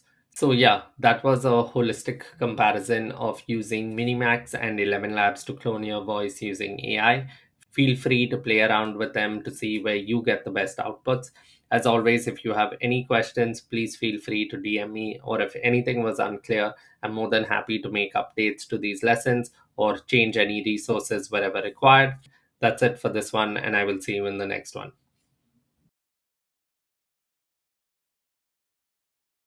Hello, and welcome to the AI Automation Masterclass. Okay, so that clip was completely generated with AI using what's known as an AI avatar or an AI clone of yourself. Now, I'm still on the fence about this for two reasons. One, I don't think the quality is that great yet. Two, the lip movement doesn't feel so natural. But third, and actually most importantly, is I mean, I feel as we move more towards like AI generated content, AI generated materials for a lot of stuff, the biggest problem we're going to see is distrust from potential customers. And like the last thing you want to be doing, I feel, is showing them a clone of you when they are expecting you to show up. Now, it's very different if you say this is an AI clone of me, but if you are using this like to pretend to be you, um, yeah, I don't think that's the best way to go about it. But that's just my opinion, right? Like some people think using AI to code is not really coding. So that's where more traditional and hardcore software developers hate on people who use LLMs to code. So I mean, like, it's for you to form your own opinion. This was just mine, and I just wanted to give you a little bit of background context around this topic of using AI avatars and clones. Like some of the biggest brands in the world, like I think even Trivago, are using AI avatars for some of their advertisements. And we will start to see more and more of this over time. The models are only going to get better and better. And maybe at some point it would make sense to use them depending on the use case. Like if they're a low risk, maybe if it's a simple product explainer video or something like that, it might be okay. But again, that's completely up to you. My job is to just show you the tools available. So in this video, we're going to be looking at this tool called HeyGen. It's free to set up. And we're going to now look at an example of how you can set up a clone of yourself. Okay, so first up, I just wanted to come over to the HeyGen website. You can see we are on the heygen.com pricing page. So currently they have 3 plans at the time of this recording: the free, creator, and team. You can get started with free. You can set up your clone and you can generate your first video. The only limitations are that you get 3 videos per month, videos up to 3 minutes. The quality of export is 720p. Standard video processing. This takes, like, at least in my case, it took a couple of hours to generate a 5-second clip. And so maybe based on your use case and what you plan to use it for, maybe you want to try out the creator plan. But if you're just using this to demo and see what it looks like, the free plan is perfect to get started. Okay, so next up, I just wanted to show you, like, HeyGen, they advertise that, like, some of their main use cases are for video ads, product explainer videos, social media, how-to videos, and learning courses. The learning courses pages I tried checking out, but it said that the page was not found. Maybe they've taken it down.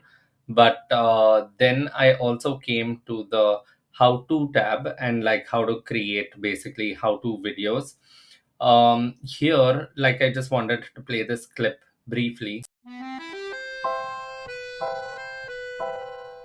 We get it.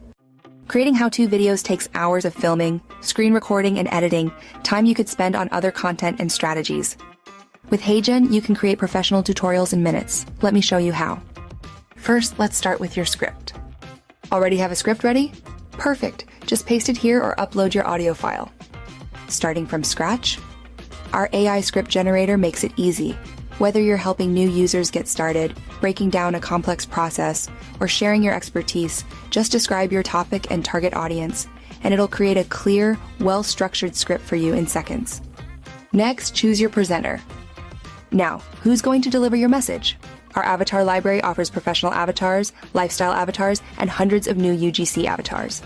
Whatever teaching style you're looking for, whether formal, conversational, or energetic, you'll find the perfect presenter for your how-to videos. Want to make it more personal? You've got 3 ways to create your own avatar. Option 1, you can record a quick 2-minute video, and this captures both your look and voice perfectly. Option 2, you can upload some photos to create a photo avatar. Option 3, just describe what you want, and we'll generate a custom avatar for you. Looking for the right voice to deliver your message? Click on AI Voice to explore hundreds of different options to match your content's tone and style. Want something unique? You can create a new voice in 2 ways. You can upload an audio sample to clone a voice, or use text prompts to design a custom voice with specific characteristics. Then create your how-to videos. Now let's put everything together. If your tutorial requires screen demonstrations, here's how to use our screen recorder.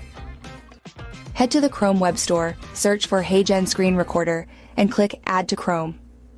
Once installed, you can start recording, and your content will automatically appear in your HeyGen assets. Now that you have your screen recording, it's time to build your video. Here, you can start with one of our templates or create your video from scratch. First, choose your canvas format: landscape for desktop viewing or portrait for social platforms. Then, customize backgrounds, add text overlays to highlight important points, and include animations to keep viewers engaged. Speaking of animations, we offer various types to enhance your video, but here's what makes HeyGen truly different. Unlike traditional video editing, there's no timeline to manage. You can simply add animations directly to your script, specifying exactly which words they should appear on and when they should end.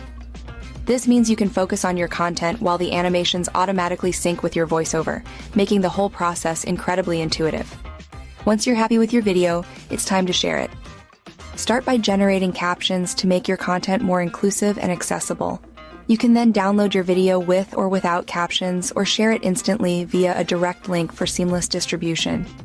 Looking to connect with a global audience? With just a few clicks, our translation feature allows you to convert your video into multiple languages, ensuring your message reaches viewers everywhere. 今日の動画ではトレロの使い方をお教えします。トレロは小規模、中 And that's it. With HeyGen, you can create clear, engaging how-to videos in minutes instead of hours. Ready to transform your instructional content? Let's get started.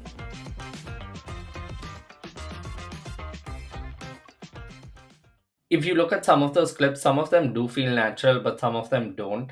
Once you start looking closer at their lip movements, it just becomes one of those things you can't unsee, because then you really start to notice if this was AI created or not. And yeah, in my case, once I see these AI avatars, it just puts me off a little bit. Unless it's advertised as an AI avatar video, then okay. Even in the AI clone I created of myself, I'm not sure if you could tell at the start, and you found it very natural. But like I mentioned, once you see these things and closely look at lip movements, you can't really unsee it, and then it just starts to feel a little unnatural. But anyway, coming back to what the purpose of this video is, I just want to show you how you can create a clone of yourself, and I really truly believe these are going to get better with time. And so yeah, without further ado, let's jump right in. So now if I log in to their platform, this is the kind of interface we're going to see. We have a bunch of options on the left menu to choose from. To create your own AI clone or avatar, we're going to come to the avatars page. So once you come up here, you can see that I've got one created, but if you want to create one from scratch, just click the plus button. You can start from a photo or a video, but with a video, you're more likely to get a better output. Want to create an instant or lifestyle avatar with HeyGen? Here's how to film it right. Choose a background that is quiet and well lit. Depending on what equipment you have available, you can shoot your avatar with a professional camera, a webcam, or your phone. For a camera, we recommend an aspect ratio of either 16:9 horizontal or 9:16 vertical. For the best results, record in 4K 30 FPS, but high definition 1920x1080 is also acceptable. For smartphone recordings, you can set your resolution to 4K or 1080p. Key note: HDR must be turned off in camera settings. If not, it will result in noticeable color saturation issues in the final product. For webcam recordings done on a laptop, you can film it 16:9 horizontal, 1080p, or 720p. Frame your subject to full screen, framing from chest up and with some headroom. Ensure the camera is eye level. If you find your camera is a little low, some good old-fashioned books make excellent camera stands. Good lighting is key.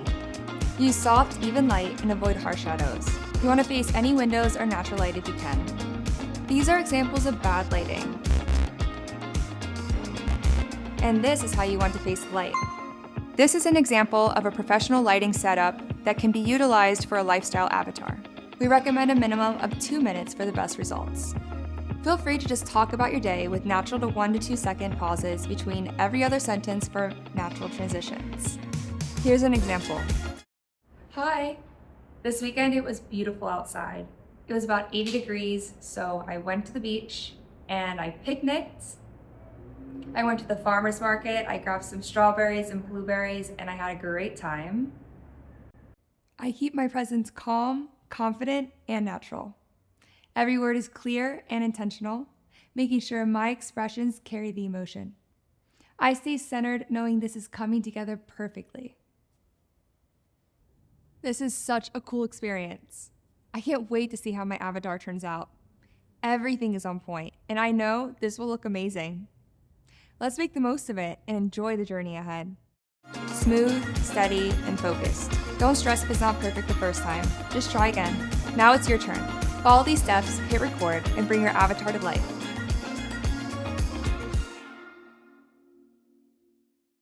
So in that clip, I'm not sure if you can tell that the lady in blue is an AI avatar, right? I think this is a pretty good one, or one of the better ones.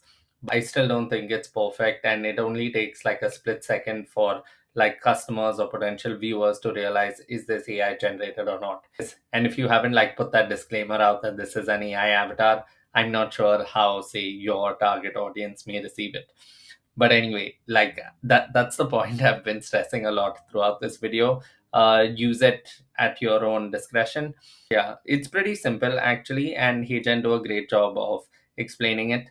So there's this introduction section which just tells you what lighting, what background, what camera, mic to possibly use. Then in the next step, it just gives you some instructions. So yeah, it just says get the right equipment, set the right environment, speak naturally, clearly, expressive, natural motion. And then you can either upload footage, record via webcam or via phone. Like I just chose the webcam option. Or you can paste your Google Drive URL in here, and then it's just about verifying and reviewing. So like I've gone through this entire process, and let me now show you the clone that it came up with for me. Okay, so once your clone is done, it's going to show up here. You can preview your avatar. So if I click this, and excuse the quality because I'm not sure if HeyGen messed up or I messed up. I'm not 100% sure. But basically, the quality of audio was really jarring for the first few seconds. And I'm not sure why that is. And yeah, maybe another alternative is if I just went through the process again and tried to create another like AI clone of myself. But I'll show you how to fix that anyway. So if we come up here and click on that play and plus button to create a video using our avatar, and I just paste the script in here where it allows me to choose my voice, you can connect it to 11 labs that we created our voice clones in. So basically, yeah, you just have to choose your AI avatar, which is going to be yourself. You can choose the voice. You can use your own voice. You can also use like one of the pre-recorded voices from HeyGen's library. So you have access to all of these to choose from if you wanted to try them out. So yeah, basically you can choose any of these. And next up, I'm just going to show you a small clip that I created using my avatar with my 11 Labs voice. So let me just play the clip I generated. Hello and welcome to the AI Automation Masterclass. Like, I don't think it's bad, but I don't think it's perfect either. But like, you've got to appreciate the technology, I guess. And to think that you can create something like this with AI is quite unrealistic. Like I mentioned, I only think they're going to get better with time. But for right now, I don't think they're there yet. So that was pretty much like how do you create a clone of yourself. We saw like how do you go to HeyGen, it's free to sign up. You just come in here, you create your digital twin, you just follow the step-by-step instructions, and then you can come into your videos. If I come back in here, when you click on avatars, you can create a new avatar, and inside your project you can always create a new project, and you can choose the orientation, whether you want it portrait or landscape, and it's just going to bring up that same creator scene. So here you can choose one of HeyGen's avatars, or you can choose one of your own avatars. You can also customize the look, at least for these avatars. And yeah, then you can choose the voice, you can choose the expressive, or like how do you want the model to sound. But yeah, that was kind of a high level overview of how you can use HeyGen. You can experiment with their existing avatars because, at least in my opinion, you'd likely get better outputs from those than your clone. But your clone can still produce great outputs. Like I've seen quite a few creators using it quite successfully, but they still, like when I've noticed them using it, they either use it on a split screen kind of view where their face is smaller so that their lips are not as noticeable. Because once you look at the lips, you can really always tell if this is AI generated or not. So that's just a tip for you as well. And yeah, like play around with it, experiment with it, and that's it for this video. I know this tool is a little bit tricky to work with, and it may take a little time to set up, as well as the outputs you get may not be great. But yeah, if you have any questions, please feel free to DM me. Let me know if anything was unclear, if you'd like me to explain it again, or maybe create a new avatar from scratch. But yeah, that's it for this video, and I'll see you in the next one.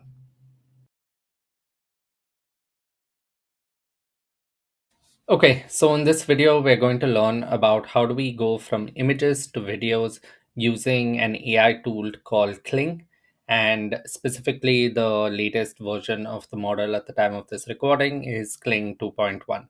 Later in this module, we're going to see how we can use VO3, which is Google's flagship model for video generation, but that's a lot more expensive. So just to compare the two, VO3 costs $2.5 for 5 seconds, whereas Kling 2.1 is 9 cents for 5-second video clips. So that is like exponentially cheaper. I guess what is that, about 30 times? Um yeah, pretty much. Basically, while VO3 is a faster and incredibly powerful model, and we'll have a dedicated lesson covering it in full detail later, like towards the end of this module, Kling 2.1 is a fantastic alternative that does a really good job for a fraction of the price. So in this video, we're going to learn how to use Kling for image to video generation. And in the next lesson, I'm going to show you how to use Kling for text to video generation. So one important thing to keep in mind is that image to video is usually easier than text to video because the image provides some sort of reference, right? And a visual foundation for the AI to work from. And so, as always, like, yeah, for our demos today, we're going to be using our beloved FAL AI as our tool of choice. And without further ado, let's jump right in. Okay, so three key questions to ask yourself whenever you're generating any video is to first ask, like, what is the action or what is the main subject in this video doing? What is the emotion? So, what should the viewer feel? And what is the camera movement? Like, how is the camera moving throughout the scene? And just answering these three questions will give you like a solid foundation for any kind of prompt when you are using this model. So these are a few examples that I've just included of common camera movements to consider, and you can check them out. Like, you don't have to know what all of them mean, but like just knowing this and then using it with a prompt or speaking to Claude in our like conversational tone and asking it like, what camera movement do you think would work here to arouse this kind of emotion in my viewer, right? Based on like what's happening in the scene. So maybe you want a zoom in effect, maybe you want a zoom out effect, maybe you want the camera like panning around or spinning, whatever that may be. So Claude will give you a great idea. And basically these three questions give you like the visual foundations to come up with great prompts so that you get better quality outputs whenever you're working with exactly any of our models, in this case Kling. Okay, so that's enough of theory and text for you. Let's look at a few visual examples. So we're going to use Kling 2.1. We're going to use the image to video. And here are a few examples of like prompts that I've come up with. You can always use ChatGPT or Claude to come up with examples of your own. So if I come over to Fall AI and I look for Kling, if I just type Kling, there are a bunch of Kling models to choose from. So the main ones that we are going to be using are this V 2.5 Turbo is a new model that's come out. And here, yeah, like as you can see, for 5 seconds video, your request will cost you 35 cents. For every additional second, you will be charged 0.07. So this is one model we can try using. Another one, which is the most standard one that I've been using for a while now, is the V 2.1 Master model. And there's also a V 2.1 Standard model, and the only difference is pricing. So here, like similar to when we see in VO or some models, they basically have like a fast version, which is a cheaper version, and they're more standard or somewhat premium version. So similar to how VO, I think, has yeah, they have a fast and their standard. In Kling's case, they have this standard and then they have master. Okay, so master is 5 seconds costs $1.40, and for standard it costs 25 cents. So we can experiment with both, see. And here, yeah, like the Kling 2.5 Turbo is 35 cents for 5 seconds. So like without further ado, let us copy this prompt and we will give it to all three models and see how it performs. So here's the first one, here is the second one, and here is the third one. Okay, so maybe we should just give it a better reference image as well.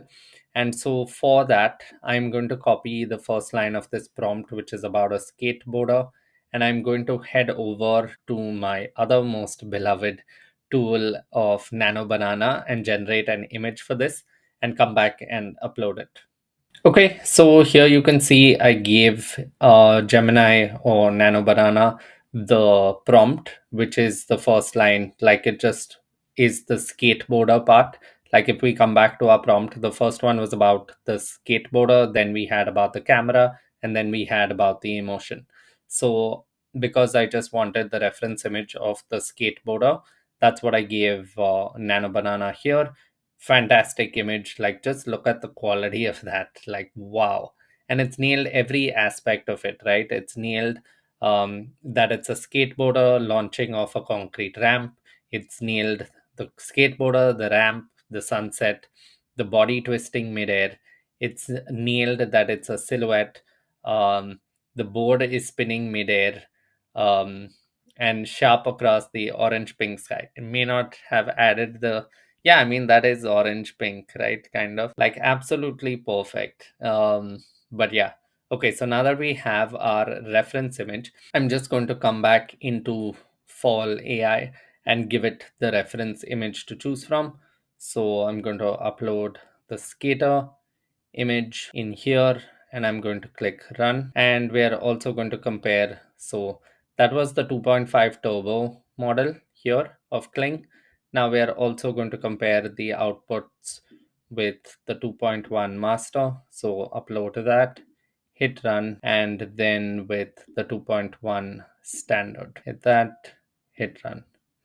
So we will let these run and we will see what the quality of these outputs look like, and yeah, compare all three to see which one works best for our use case.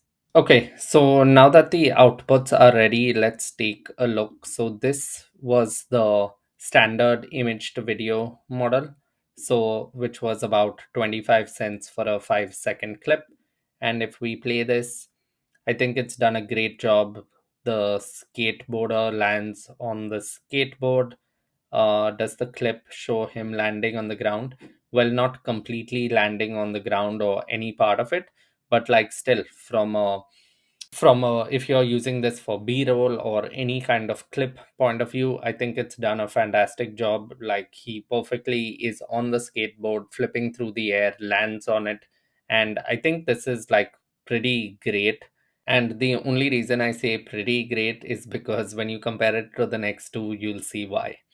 So if I come into the 2.1 master model, so this they say can take up to 6 minutes to generate at times based on your prompt and stuff. And this costs like $1.40 for a 5-second clip. But if we look at this video, like this also looks fantastic, right? Just look at that. He's perfectly on the skateboard. He even lands down, goes up the ramp, does a trick midair, and yeah, also fantastic. I think it was just a little confusing for me the first time because I thought he'd land somewhere closer to the camera, but he ends up going in that direction, which is totally fine, by the way. But another interesting thing to notice is, can you notice how the camera is moving as well with him as the subject, which I think is so cool that AI can do that. So this was another great output. And yeah, like I mean, you can compare, right, based on your use case, and accordingly, like this is more expensive. Like this is $1.40 for 5 seconds. The standard model was just 25 cents. So this might be a perfectly reasonable like output for your use case if you're maybe using it for some b-roll or whatever that may be. So yeah, that's kind of your decision to make. And just to show you the v 2.5 turbo model, so this is what we got. I think this is also fantastic. Like just look at that. The skateboard is flipping midair. He perfectly lands on the skateboard, and he lands on the rim of the whatever it's called. But basically, and it even shows you the skateboard traveling along it, right? I don't know if those are called rings or not, but anyway, you get the point. Like, this is an absolutely stunning clip, and this cost just 35 seconds for a 5-second clip. So, like, at least for this example, I think this V2.5 Turbo was my favorite. Yeah, it depends on what you're looking for, but like, these are the different models. You can always play around with them. A lot of this is trial and error to find what works best for your use case and like what you're using it for. So yeah, have fun, try it out, try different prompts out. And like, the process is pretty much the same. Just head over to Nano Banana, it's completely free.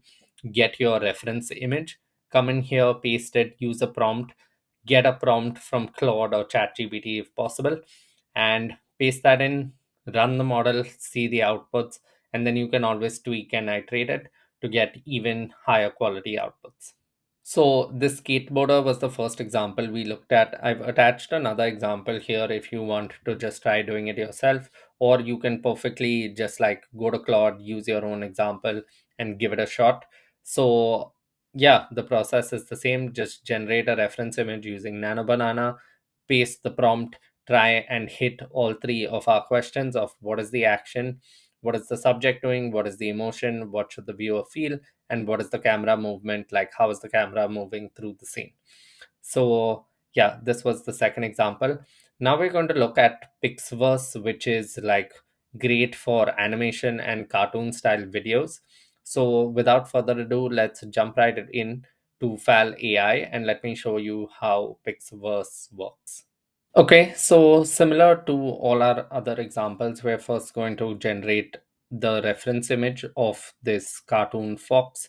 So if I come over to Nano Banana and I give it the prompt in, you can see what a fantastic job it's done of generating this cheerful cartoon fox bounces through a vibrant, enchanted forest, collecting glowing fireflies in a glass jar, autumn leaves swirling playfully around its bushy tail.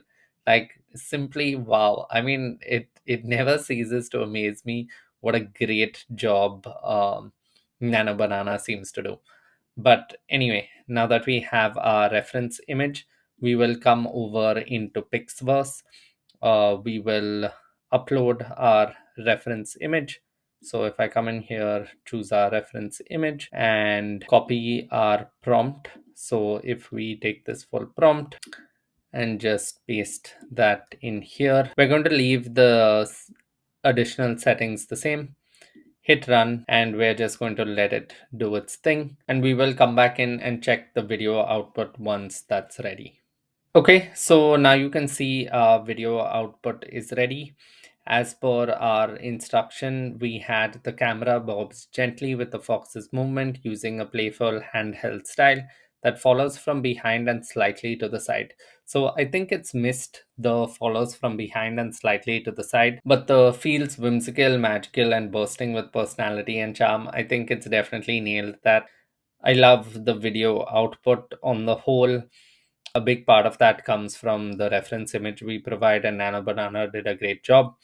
The camera angle that didn't work perfectly, but I still think like this is a perfect output for what we are looking for. And if we really did want, say, an angle from behind, I think a better way or a slightly different way of doing it is to get a reference image from behind the fox. So we tweak the prompt, we give a Gemini and Nano Banana, get an image from behind the fox slightly to the side, and then give that as the reference image for Pixverse to work with. Again, these are just different ways to probably think about the same video you're looking for, and there's no right or wrong way of doing it. But yeah, so that was Pixverse in action. So if you wanted animation and cartoon style, I think Pixverse is definitely one of the best.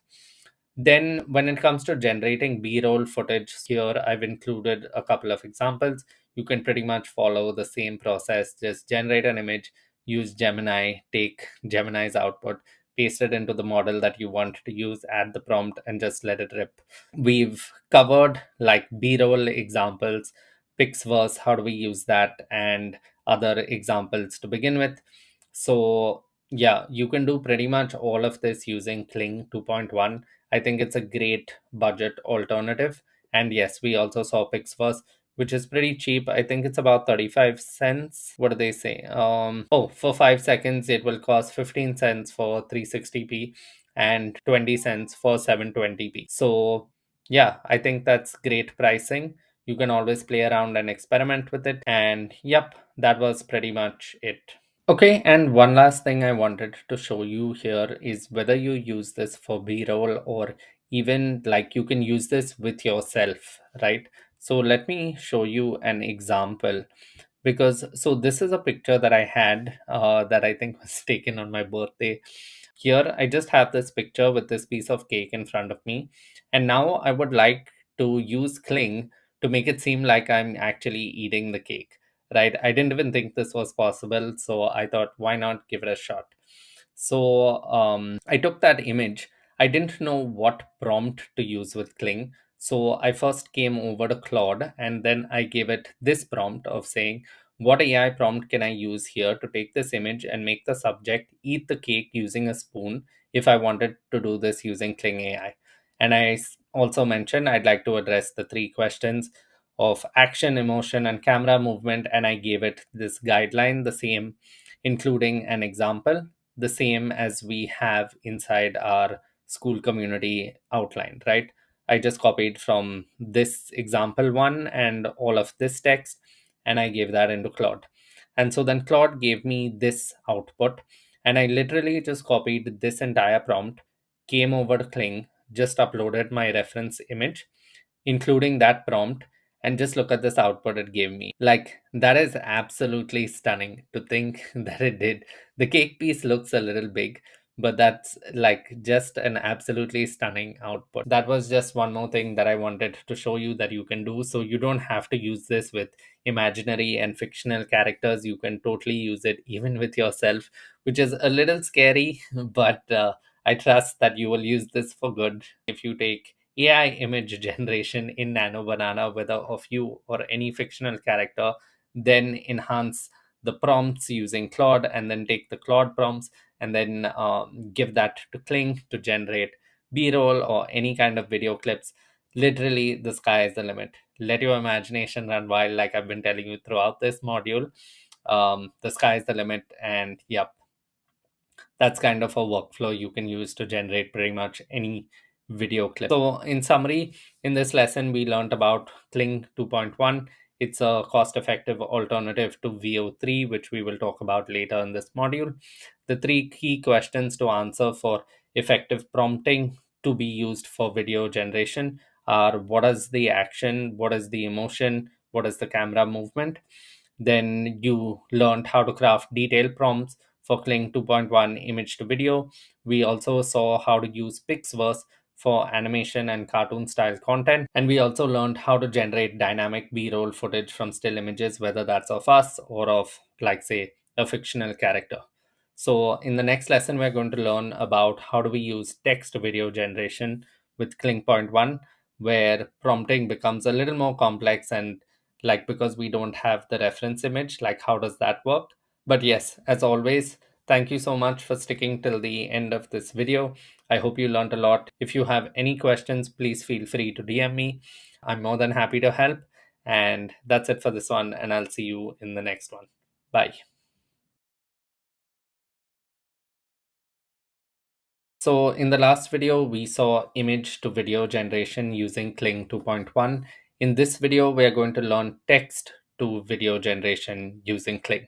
So now text to video, because we don't have the visual foundation of the reference image, right? We're going to be only using an entire text prompt. So the output we get from the AI video generation model is going to be more dependent on the quality of the prompt that we give it. So I'm going to give you a framework as to how to come up with high quality prompts to get high quality outputs from these video models. So to create better prompts, you should always use ChatGPT or Claude to help you craft more detailed and effective prompts. And all you should do is give it the guidelines for what you're looking for and this framework of what I'm about to show you. As always, we're going to use our favorite FAL AI. We're going to use the text to video model. And if I come up to our model in FAL AI, you can see we are using the V2.5 turbo. You can also use the V2.1. I've just noticed recently that the output from the V2.5 turbo is a lot higher. So, and I just like using it at the moment. You're free to experiment with whichever you'd like to use. So this is the framework that you should use when working with these video models. So the first thing is you always want to clearly define the subject, right? Clearly establish what or who is in your scene. Here I've included a few examples. Then the next thing you want to do is define the camera angle or shot type. So it may be a close up, it may be a wide angle, whatever that may be. Define the location or environment where is the scene taking place, and try and set as many details as possible. I've also included a few examples of what that looks like. You want to define the visual style as well, whether it's photorealistic, Ghibli inspired, Marvel comic style, Pixar 3D animation style. Like, you can choose any of these.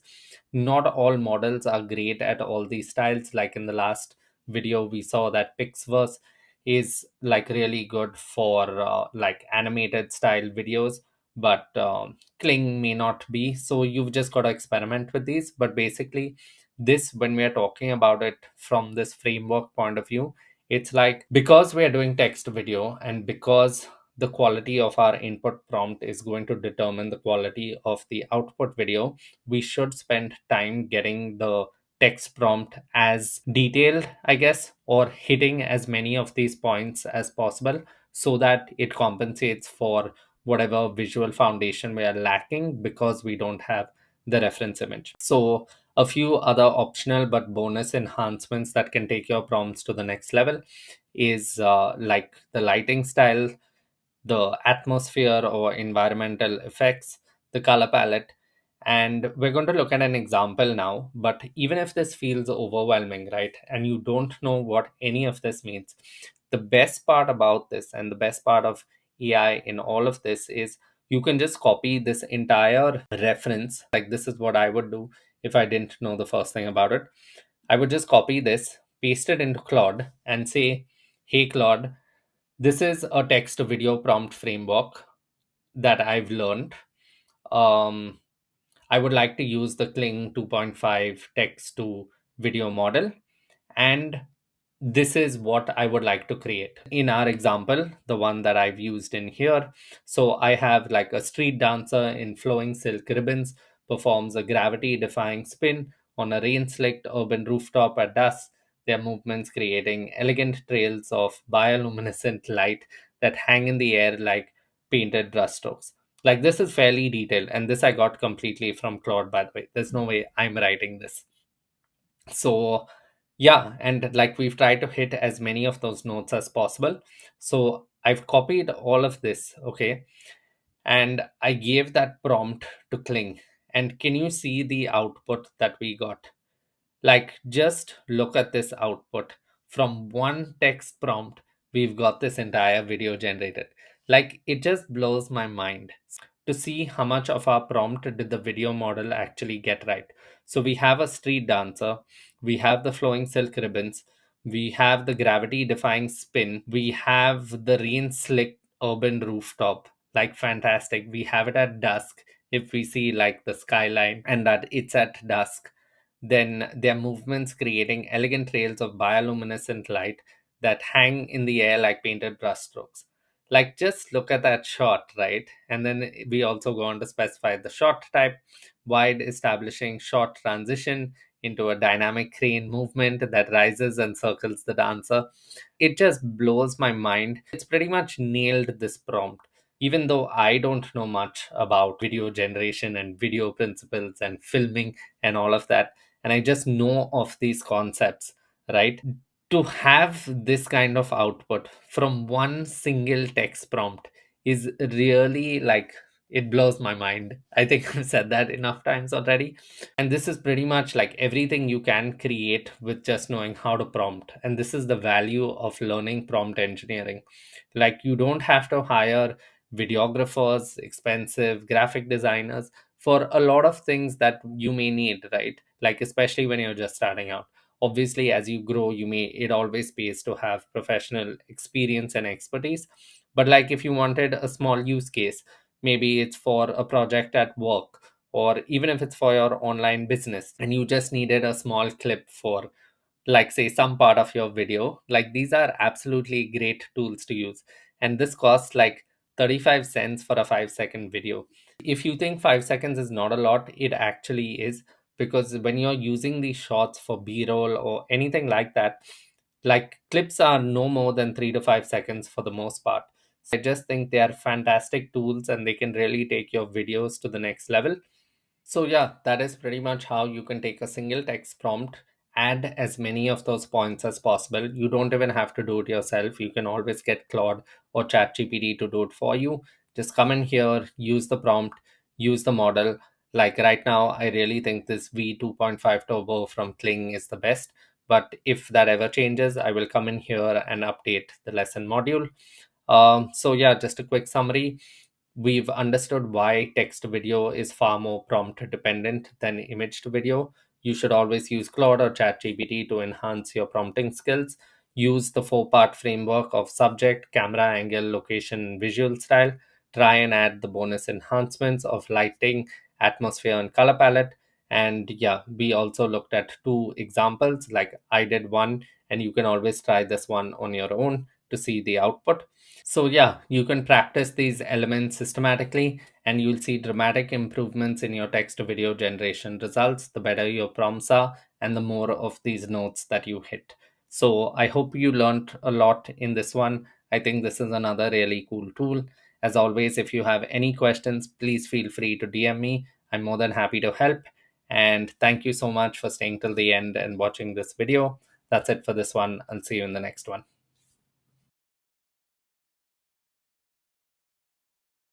This video, you're going to learn how to create cool visual effects exactly like this. Flame on. We're going to be using this tool called Runway Aleph. Now, the only disadvantage is it's not available on FAL AI, so we will need to sign up to a plan if we want to use this. Earlier, one limitation of this tool was, which we will take a look at in a minute, was that earlier it would only allow you to create 5-second clips, but now it allows you to create up to 10 seconds as well. But even the 5 seconds as is perfect for when you're using it just for a cool animation or for b-roll or for anything like that. And without further ado, let's jump right in. Okay, so we're going to look at 3 key examples. So first, we're going to look at adding a visual effect to a very regular video. Like I'm going to snap my fingers and then have a flame come on, which is pretty cool and reminds me of one of my favorite movies growing up, Fantastic Four. I haven't seen the new one, but anyway, not to get sidetracked. But that is the first example we're going to be looking at. Then we're going to look at a second example of changing the camera angle. And even though I've recorded it front on, we'll see how we can use this AI tool to make it look like it was recorded from behind us. And the third one, just to show you some other cool effects you can do with AI, is you can change, say, the background or the weather in a scene. And those are 3 examples I'm going to show you. So for the first one, if I just show you what we started with, flame on. So this is the video we started with, and this is the final clip that we generated. Flame on. Which I think looks incredible. Maybe just to me, I think it's super cool that you can do this with AI now. And I think the applications of this are quite limitless. So if you are doing like paid ads or any kind of like interesting or engaging hooks to any kind of video that you're creating, I think these are super cool that you can just create them like literally in seconds with a single prompt and a simple video like this shot in my room. So yeah, I think that barrier to entry and the level of skill required, like even this screen about editing, if it's intimidating, please, like it really isn't. I'll show you how we did this. It's very easy to do. And if I can do it, like really, who's not good at video or any of these things, you can definitely do it as well. So coming back to our Skool outline. So we want this flame on effect, right? So basically the logic behind how we built the final video is I snap my fingers And the clip that we've gotten from AI, if I come into Runway, so here I've just said start a flame at the man's fingertips. So I uploaded the first video we had, and let me show you this from scratch otherwise. So if I come in and click new session, it asks you to drop an image or video to animate. So we just come in here, we drop our video in, which was this one, the very basic recording, and then we just enter a simple prompt like start a flame at the man's fingertips. That was pretty much it. Okay, and then we got this output. Flame on. Can you see we have the flame throughout, right? It's not happening only at the snap. And I'll show you how to fix that in a minute. But basically, we've gotten our video of the flame coming on. And just one thing to note is how do you sign up to Runway Aleph? You just go here. I've included a link here. If you come up to this, we'll open it in a new tab. You can click Get Started, and you can try their free plan, but the video editing and the model we are using here, Runway Aleph, you do need a paid plan, which is at the time of this recording about $15 per month. You can just try it for like 1 month. If you don't like it, you can always cancel it. Coming back to our video, so now that we have this clip, all I did was click download and we have our clip downloaded, right? You can use this in any editing software, but I choose CapCut. Like, I think the interface is pretty friendly. So in the first clip, all I did was drag this, our original main clip. Okay, this is our main clip. And this is the second one that I downloaded of the flame being on throughout. Okay, so we just drag in our main clip here to the main timeline. And this was our original fully flame on clip, right? So if I start this video from the beginning, you can see that the flame is on throughout. And basically all I did was crop this video to happen only when the snap occurs. So here you can see at the second that I snap my fingers is when this video starts, and it's literally that easy to do. And here, just to make it sound even cooler, I was experimenting with sound effects. So here, this blue bar at the bottom is a sound effect. These are all completely free. You can use in CapCut. So if you come into effects, sorry, if you come into audio and then you go to sound effects, and I just typed fire, you can see the ones with the purple diamond. Those are if you have a paid plan, but they have so many free options. And in this case, I just chose this crackling fire sound, and then you just drag that onto your timeline as well, which I just adjusted till the end of the video. It's pretty straightforward, and these are not like extremely complicated tools, but if you get stuck, like, you can always DM me or just watch like a YouTube tutorial. They're pretty straightforward to do.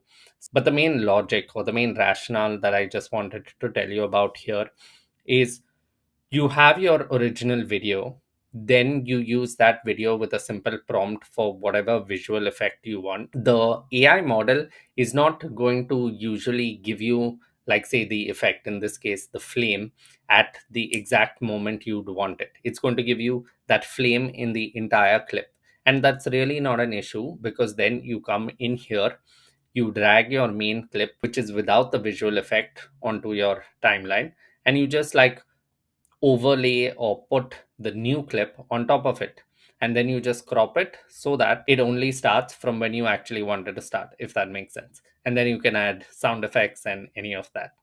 So that was basically how we went from this simple clip, flame on, to our final clip, which was flame on. I think that looks pretty cool. So that was the first example here of transforming any video scene. One thing to note is when you are doing things like with fire and stuff like that, you may want to check Runway's policy. Like, it will show you a warning message saying we were unable to generate this because it violates their policy, and it could lead to your account being suspended. But like, it's not something to be worried about too much. Just keep an eye on it. They'll show you a big message if it does, so you don't have to worry about it. Just thought I'd tell you about it because that was something I ran into when I was trying to set my entire body on fire just to see what that would look like. So then, yeah, it was in violation of their policy. So then I just changed it to a flame in my hand or at the tip of my finger. So that was the first section of transforming video scenes. Now in the second example, I'm going to show you how we can change the camera angle. Okay, so now for the second example where I wanted to change the angle of the camera. So we had recorded it front on, we took our basic video, we got the flame on effect. Now I wanted the camera angle to be behind me and say me overlooking some sort of open land, battlefield or something like that. So just to make sure I was using a good prompt, I came into Claude and I basically just asked it, how would I change this prompt if I was working with Runway's Aleph model? And the main prompt that I gave it was, can you change the camera angle to be behind me looking out of some sort of window? And then Claude gave me this response. And then what I did was I took our new video and I gave it the new prompt of me looking out the window and stuff like that. And then when I clicked generate, this is the output that I got. Flame on. So it did a great job of changing the camera angle. I'm looking outside the window. I had asked it for some sort of battlefield in the distance. I'm not sure if that's clearly visible, but I think it nailed getting the camera angle behind me and looking out of the window. Which, yeah, if I wanted to specifically add, say, a battlefield or soldiers or some sort of war happening outside, then I could prompt it again and see what output I got. But my main thing that I was looking for was, can it change the camera angle effectively? And can it mainly add that window effect, which I think it did a fantastic job at. Okay, and now that we learned how to change the camera angle as well, the third thing that I just wanted to check was like, can it change the weather and can it change the scene or the background of like whatever's going on in the video, right? So then what I did was I took this video, I just again created a new video with yeah, so I uploaded our existing video here. Okay, and I just asked it to, can you change the weather outside to something where it's raining, basically outside the window to be raining. And so what that gave me was flame on, this output, which I think is absolutely fantastic as well. Like, it's kept everything inside the same, it's kept the effect, it's kept the flame, and it's just changed the weather outside to being rainy. It even has that like rain or misty effect on the window or the glass. I think it absolutely nailed it. These are, again, like just cool things you can do with some of these AI tools. The applications really are limitless, and I hope you're starting to see possibility of everything you can do with them. Your imagination and creativity is really the limit. If you wanted to generate an ad or a short movie or whatever that is, you can pretty much go from a simple clip recorded in your room to something that is like real world ready. And yeah, you can add like so many of these effects, change backgrounds, change camera angles, and so much more. If there was anything, as always, that was unclear here, or you'd like me to create another clip of to show you different examples or anything like that, you can always send me a DM. I'm more than happy to do it. But that's it for this one, and I'll see you in the next one. Okay, so in this video, we're going to learn about how do we create AI talking characters like this one. I love how much I've learned in the AI Automation Masterclass. Best purchase ever. In this video, we're going to learn how do we create AI talking characters. We're going to learn two main tools in this section, which is using Hedra and Fall AI. And in the next video, we're going to learn about how do we use Google's most advanced video generation model, VO3, at the time of this recording, to also create AI talking characters in addition to some other stuff. So the focus for this video, is going to be learning how to use Hedra and Fall AI. And without further ado, let's jump right in. Okay, so first up, we're going to look at how do we use Hedra to create one of these AI talking characters. And it follows a very simple process of we give it a reference image, then we choose an audio. This can be one that we've recorded of our own voice, or it can be AI generated. You choose the voice that you wanted, and you can choose an aspect ratio, quality, and get your video generated. But rather than talking about it, let me show you how it works. So if I come into hedra.com, and you can create a free account. Earlier, you could only do this with a paid account, but now they've added a free plan to their pricing plans as well.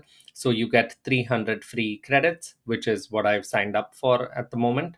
And next up, we are going to generate a video. So if we come into this video tab, it's going to show us these few main sections. So first, we're going to add a character, which is going to be our reference image. Then we're going to add the speech, like the voice. We can add like some context or describe the scene, but this is not really required. And lastly, we can choose the aspect ratio. We can also choose the settings, the resolution. At the time of this recording, 720p is the max it allows. And the duration you can just leave as auto and let it take however long it needs to take. Okay, so for our reference image, I wanted to create like a talking baby video, which are going viral on the internet. So what I did was I came into our, or rather my favorite tool, which is Nano Banana. I just came in here and said, can you generate an image of a baby talking into a podcast mic? It gave me this. I didn't particularly like the ring light in the background, so I just asked it to remove the ring light in the background, and then we have this. And just like that, we have our reference image ready to go. And now we're going to set it up in Hedra. Okay, so if I come back into Hedra and upload my image, we've got our image ready to go. Next up, we're going to add our audio. So we can choose to upload one, record one, but for this example, I'm just going to choose create. I'm going to paste in a text prompt. And here, what you will see is you have different voices to choose from. This is from a tool called 11 Labs that we discussed earlier. And if we look at a few examples, it shows you a preview of what the voice will sound like. So you can choose any of these. One that I liked was Professor Marshall, which you will see now in action. So we choose the voice that we want. We just enter the text. It's pretty self-explanatory. We can choose the ratio that we want, whether we want 1:1, 16:9. Yep, I am going to choose 16:9, I guess. Hit apply. And or let's just see what 1:1 looks like. Okay, cool. Let's just leave it as 1:1. We can tweak these settings. So we're going to leave the resolution as 720, duration as automatic. We could give a description in here, but it's not required. So that's it for the setup section. And so now if I click generate, let's see the output that we get.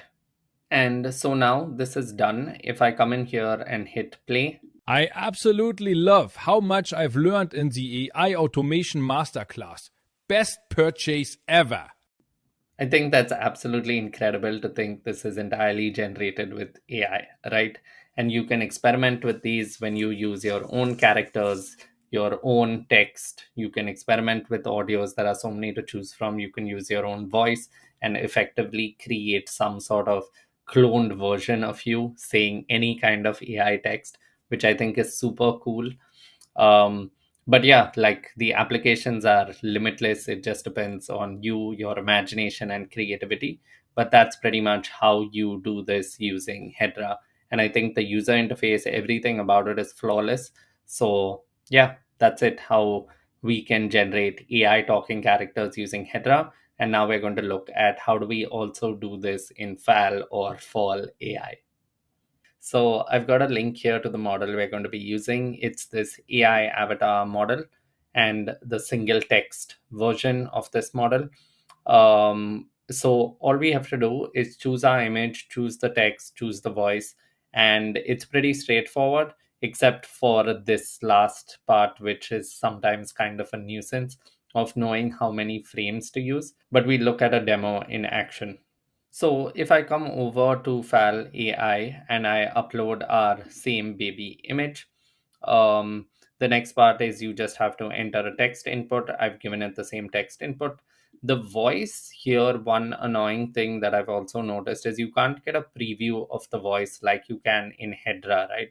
But one thing I've also noticed is a lot of these voices, because they are taken from 11 Labs, are kind of the same voices you have in Hedra. Like you have a Daniel here, you have pretty much a lot of similar names. Like there's a Brian, there's a Chris, quite a few. So if I search for Brian, we have a Brian in here. So if you wanted a preview, you can check them out in Hedra before using them here.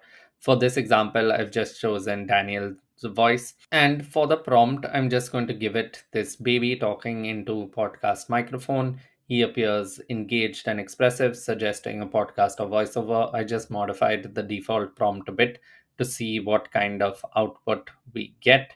And now if I click run, we will see the output that we get from this. Okay, so we have our output ready. Let me play it for you. I absolutely love how much I've learnt in the AI Automation Masterclass. Best purchase. I think that's fantastic, except for the last part which got cut off, right? And this was coming back to our school lesson, which is the slight nuisance of working with this model and the way the UI is set up. So what you actually need to do is know how many number of frames you need to input, which I think is ridiculous, but yeah.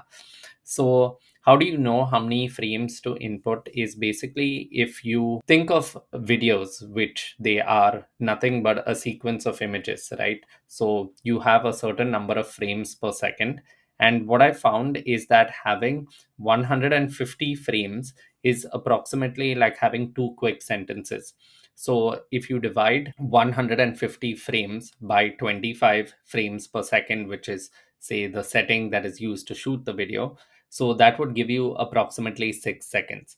Right now, in our case, we actually have about 5. So this might be a bit much. So we may just do, say, 145 or 146.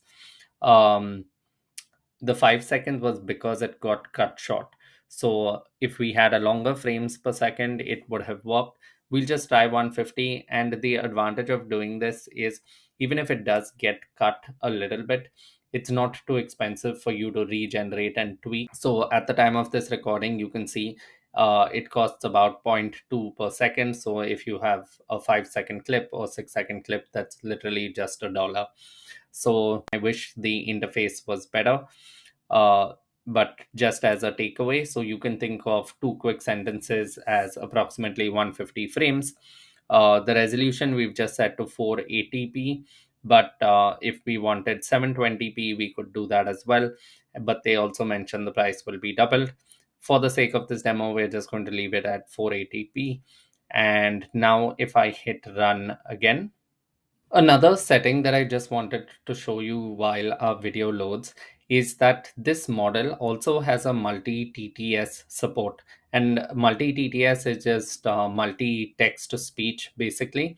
So in this example, you can see we have two characters, and then you can enter individual inputs for each character to say.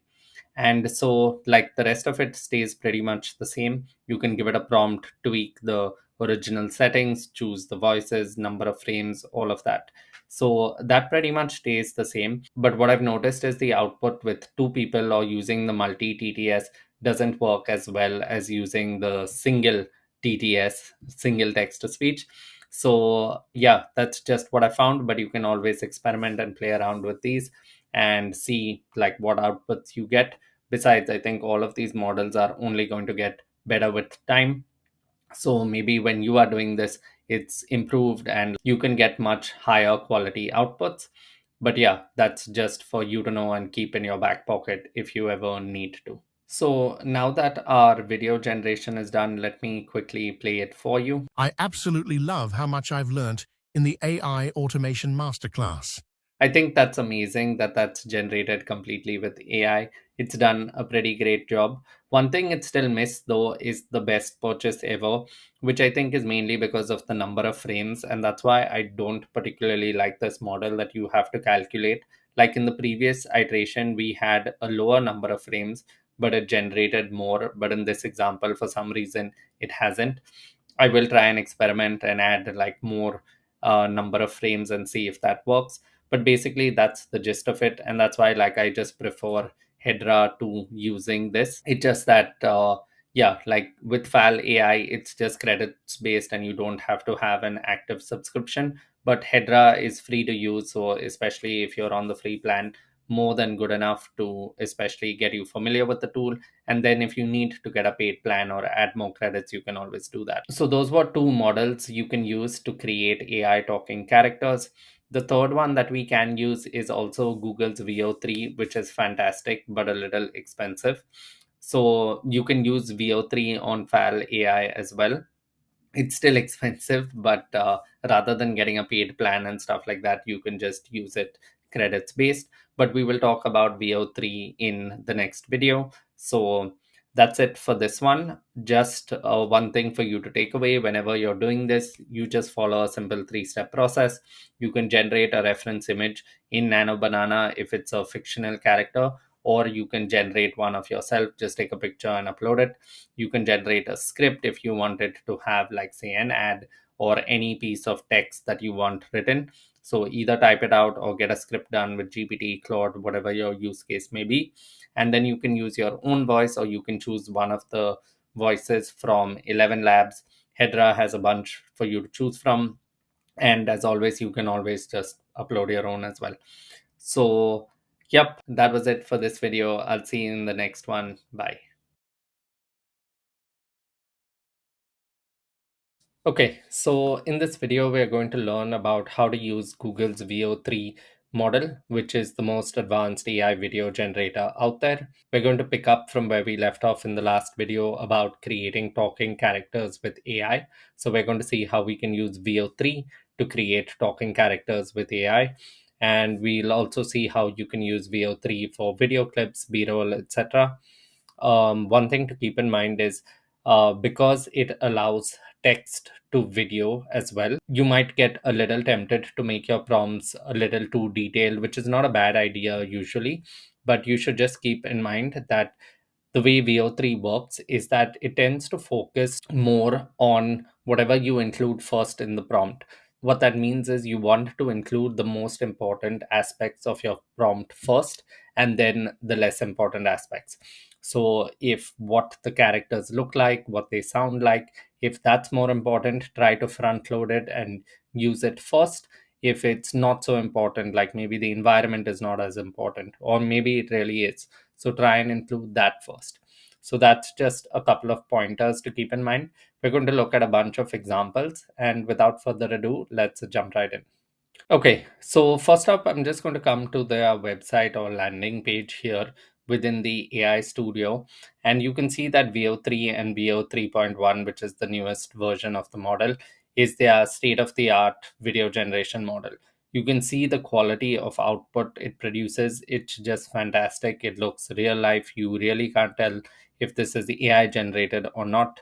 And yeah, these are a few examples of the video generation that you will see. So these look absolutely stunning. Like, there's no way you can tell if these are real or not. So basically, this was just a high level introduction. Even there are some clips of ads you've seen online. A lot of brands and big companies are experimenting with creating ads with AI, and a lot of those have been done with VO3. Okay, and now if we come back to our Skool outline, we're going to look at our first example. So the first example is using this referenced video. So if I come in here, click on this link and head into FAL AI. So we're going to look at a bunch of these options to choose from, like text to video fast, image to video, and stuff like that. But the first one I just wanted to show you is this reference to video option. So basically what this allows you to do is it allows you to combine different reference images and use a prompt to, like, really magically combine them all together. So here we have this like carnival type or fair like image. We have this like green hilly area with some flowers and butterflies, and we have this ballerina, right? And if we just had this prompt like a graceful ballerina dancing outside a circus tent on green grass with colorful wildflowers swaying around her as she twirls and poses in the meadow, which is the prompt that's included here. You will see this by default included when you head on over to this model, but I just wanted to show you this in action. So if you were to combine these three images with a prompt like this, and this is kind of the output you'd get.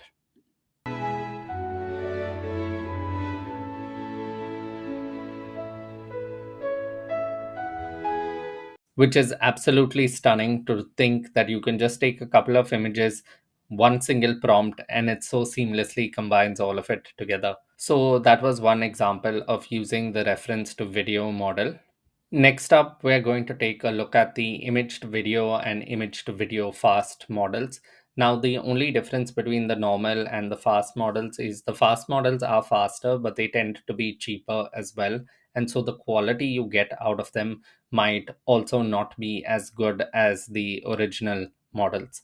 So, like if we look at this image to video and compare it with the image to video fast, you can find these using the normal search in FAL AI, or you can always just toggle between which ones you want to use by clicking on this drop down.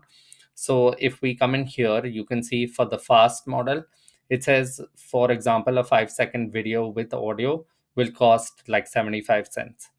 Whereas here, using the normal image to video, it says a 5-second video with audio will cost $2. So it's about 4 times more expensive, but the quality of outputs might also be considerably different. So to take a look at the example, now in this case, this was what is included by default if you just check the model. So again, like you can see the prompt in here. So it specifies in pretty detail, like a monkey and a polar bear host a casual podcast about AI inference, stuff like that. It also includes what the monkey says in here, and then followed by what the polar bear says. Welcome back to Bananas and Ice. I am Banana. And I'm Ice. Like, I mean, the quality of output is absolutely stunning. So even if you used the full model, like not the fast version of the model, and spend $2 for like a 5-second clip, which is perfectly fine when you're using it in a clip or for b-roll or for anything, I mean, I think this is like just world-class output. Now if we come over to the fast model, the output from the same prompt is the same. Like even here, the quality is pretty much the same. Not pretty much, it's exactly the same. So let's just take a look. Welcome back to Bananas and Ice. I am Banana. And I'm Ice. So yeah, the output is the same in this case, but it may vary from case to case and like based on your prompt and settings and stuff like that. So all we had to do was give it a reference image, enter the prompt, and that's pretty much it. It's really up to you to see which ones work best. You can always test out with the fast, see the output you're getting, and then choose whether or not to experiment with the full model. But yeah, these are kind of the options you have when using the image to video models. And when you give it an image already, like it's that much easier for the AI models to perform better. So yeah, this is again another option you have when it comes to using the VO3 or VO 3.1 models. Okay, and for the last examples, I'm going to show you how do you use the text to video models. So if we come back in here, like this is an example I ran. So of our previous example where we were looking at our baby sitting in a recording studio in front of a podcast microphone. So this is the entire prompt I've used. The baby has a raspy old voice like that of an elderly gentleman. And the baby says, I love how much I've learned in the AI automation masterclass. Best purchase ever. So let's take a look at what that output produced. And yeah, you have these additional settings to choose from, but I didn't touch them. You can choose a duration, but by default, like even if you just leave it, it's going to choose like whatever is best suited based on the duration it takes to say the text that you've entered in the prompt. All of these I've just left at their default settings, and we will now take a look at the output. I love how much I've learned in the AI automation masterclass. Best purchase ever. I think that's absolutely fantastic again. Like these models have gotten so good that it's pretty much indistinguishable to tell whether this is AI or not. The only part it missed was where I mentioned the baby has a raspy old voice like that of an elderly gentleman. But apart from that, it absolutely nailed the voice. You cannot tell if this is AI or not. And I think it just did like a really good job. So this was one example using the VO 3.1 text to video. And just to show you a couple of other options as well, is you can also use the VO3, not the VO 3.1, although the 3.1 is the latest and best. But just to experiment, if you ever wanted to try, you can try the VO3 model. This is the VO3 fast.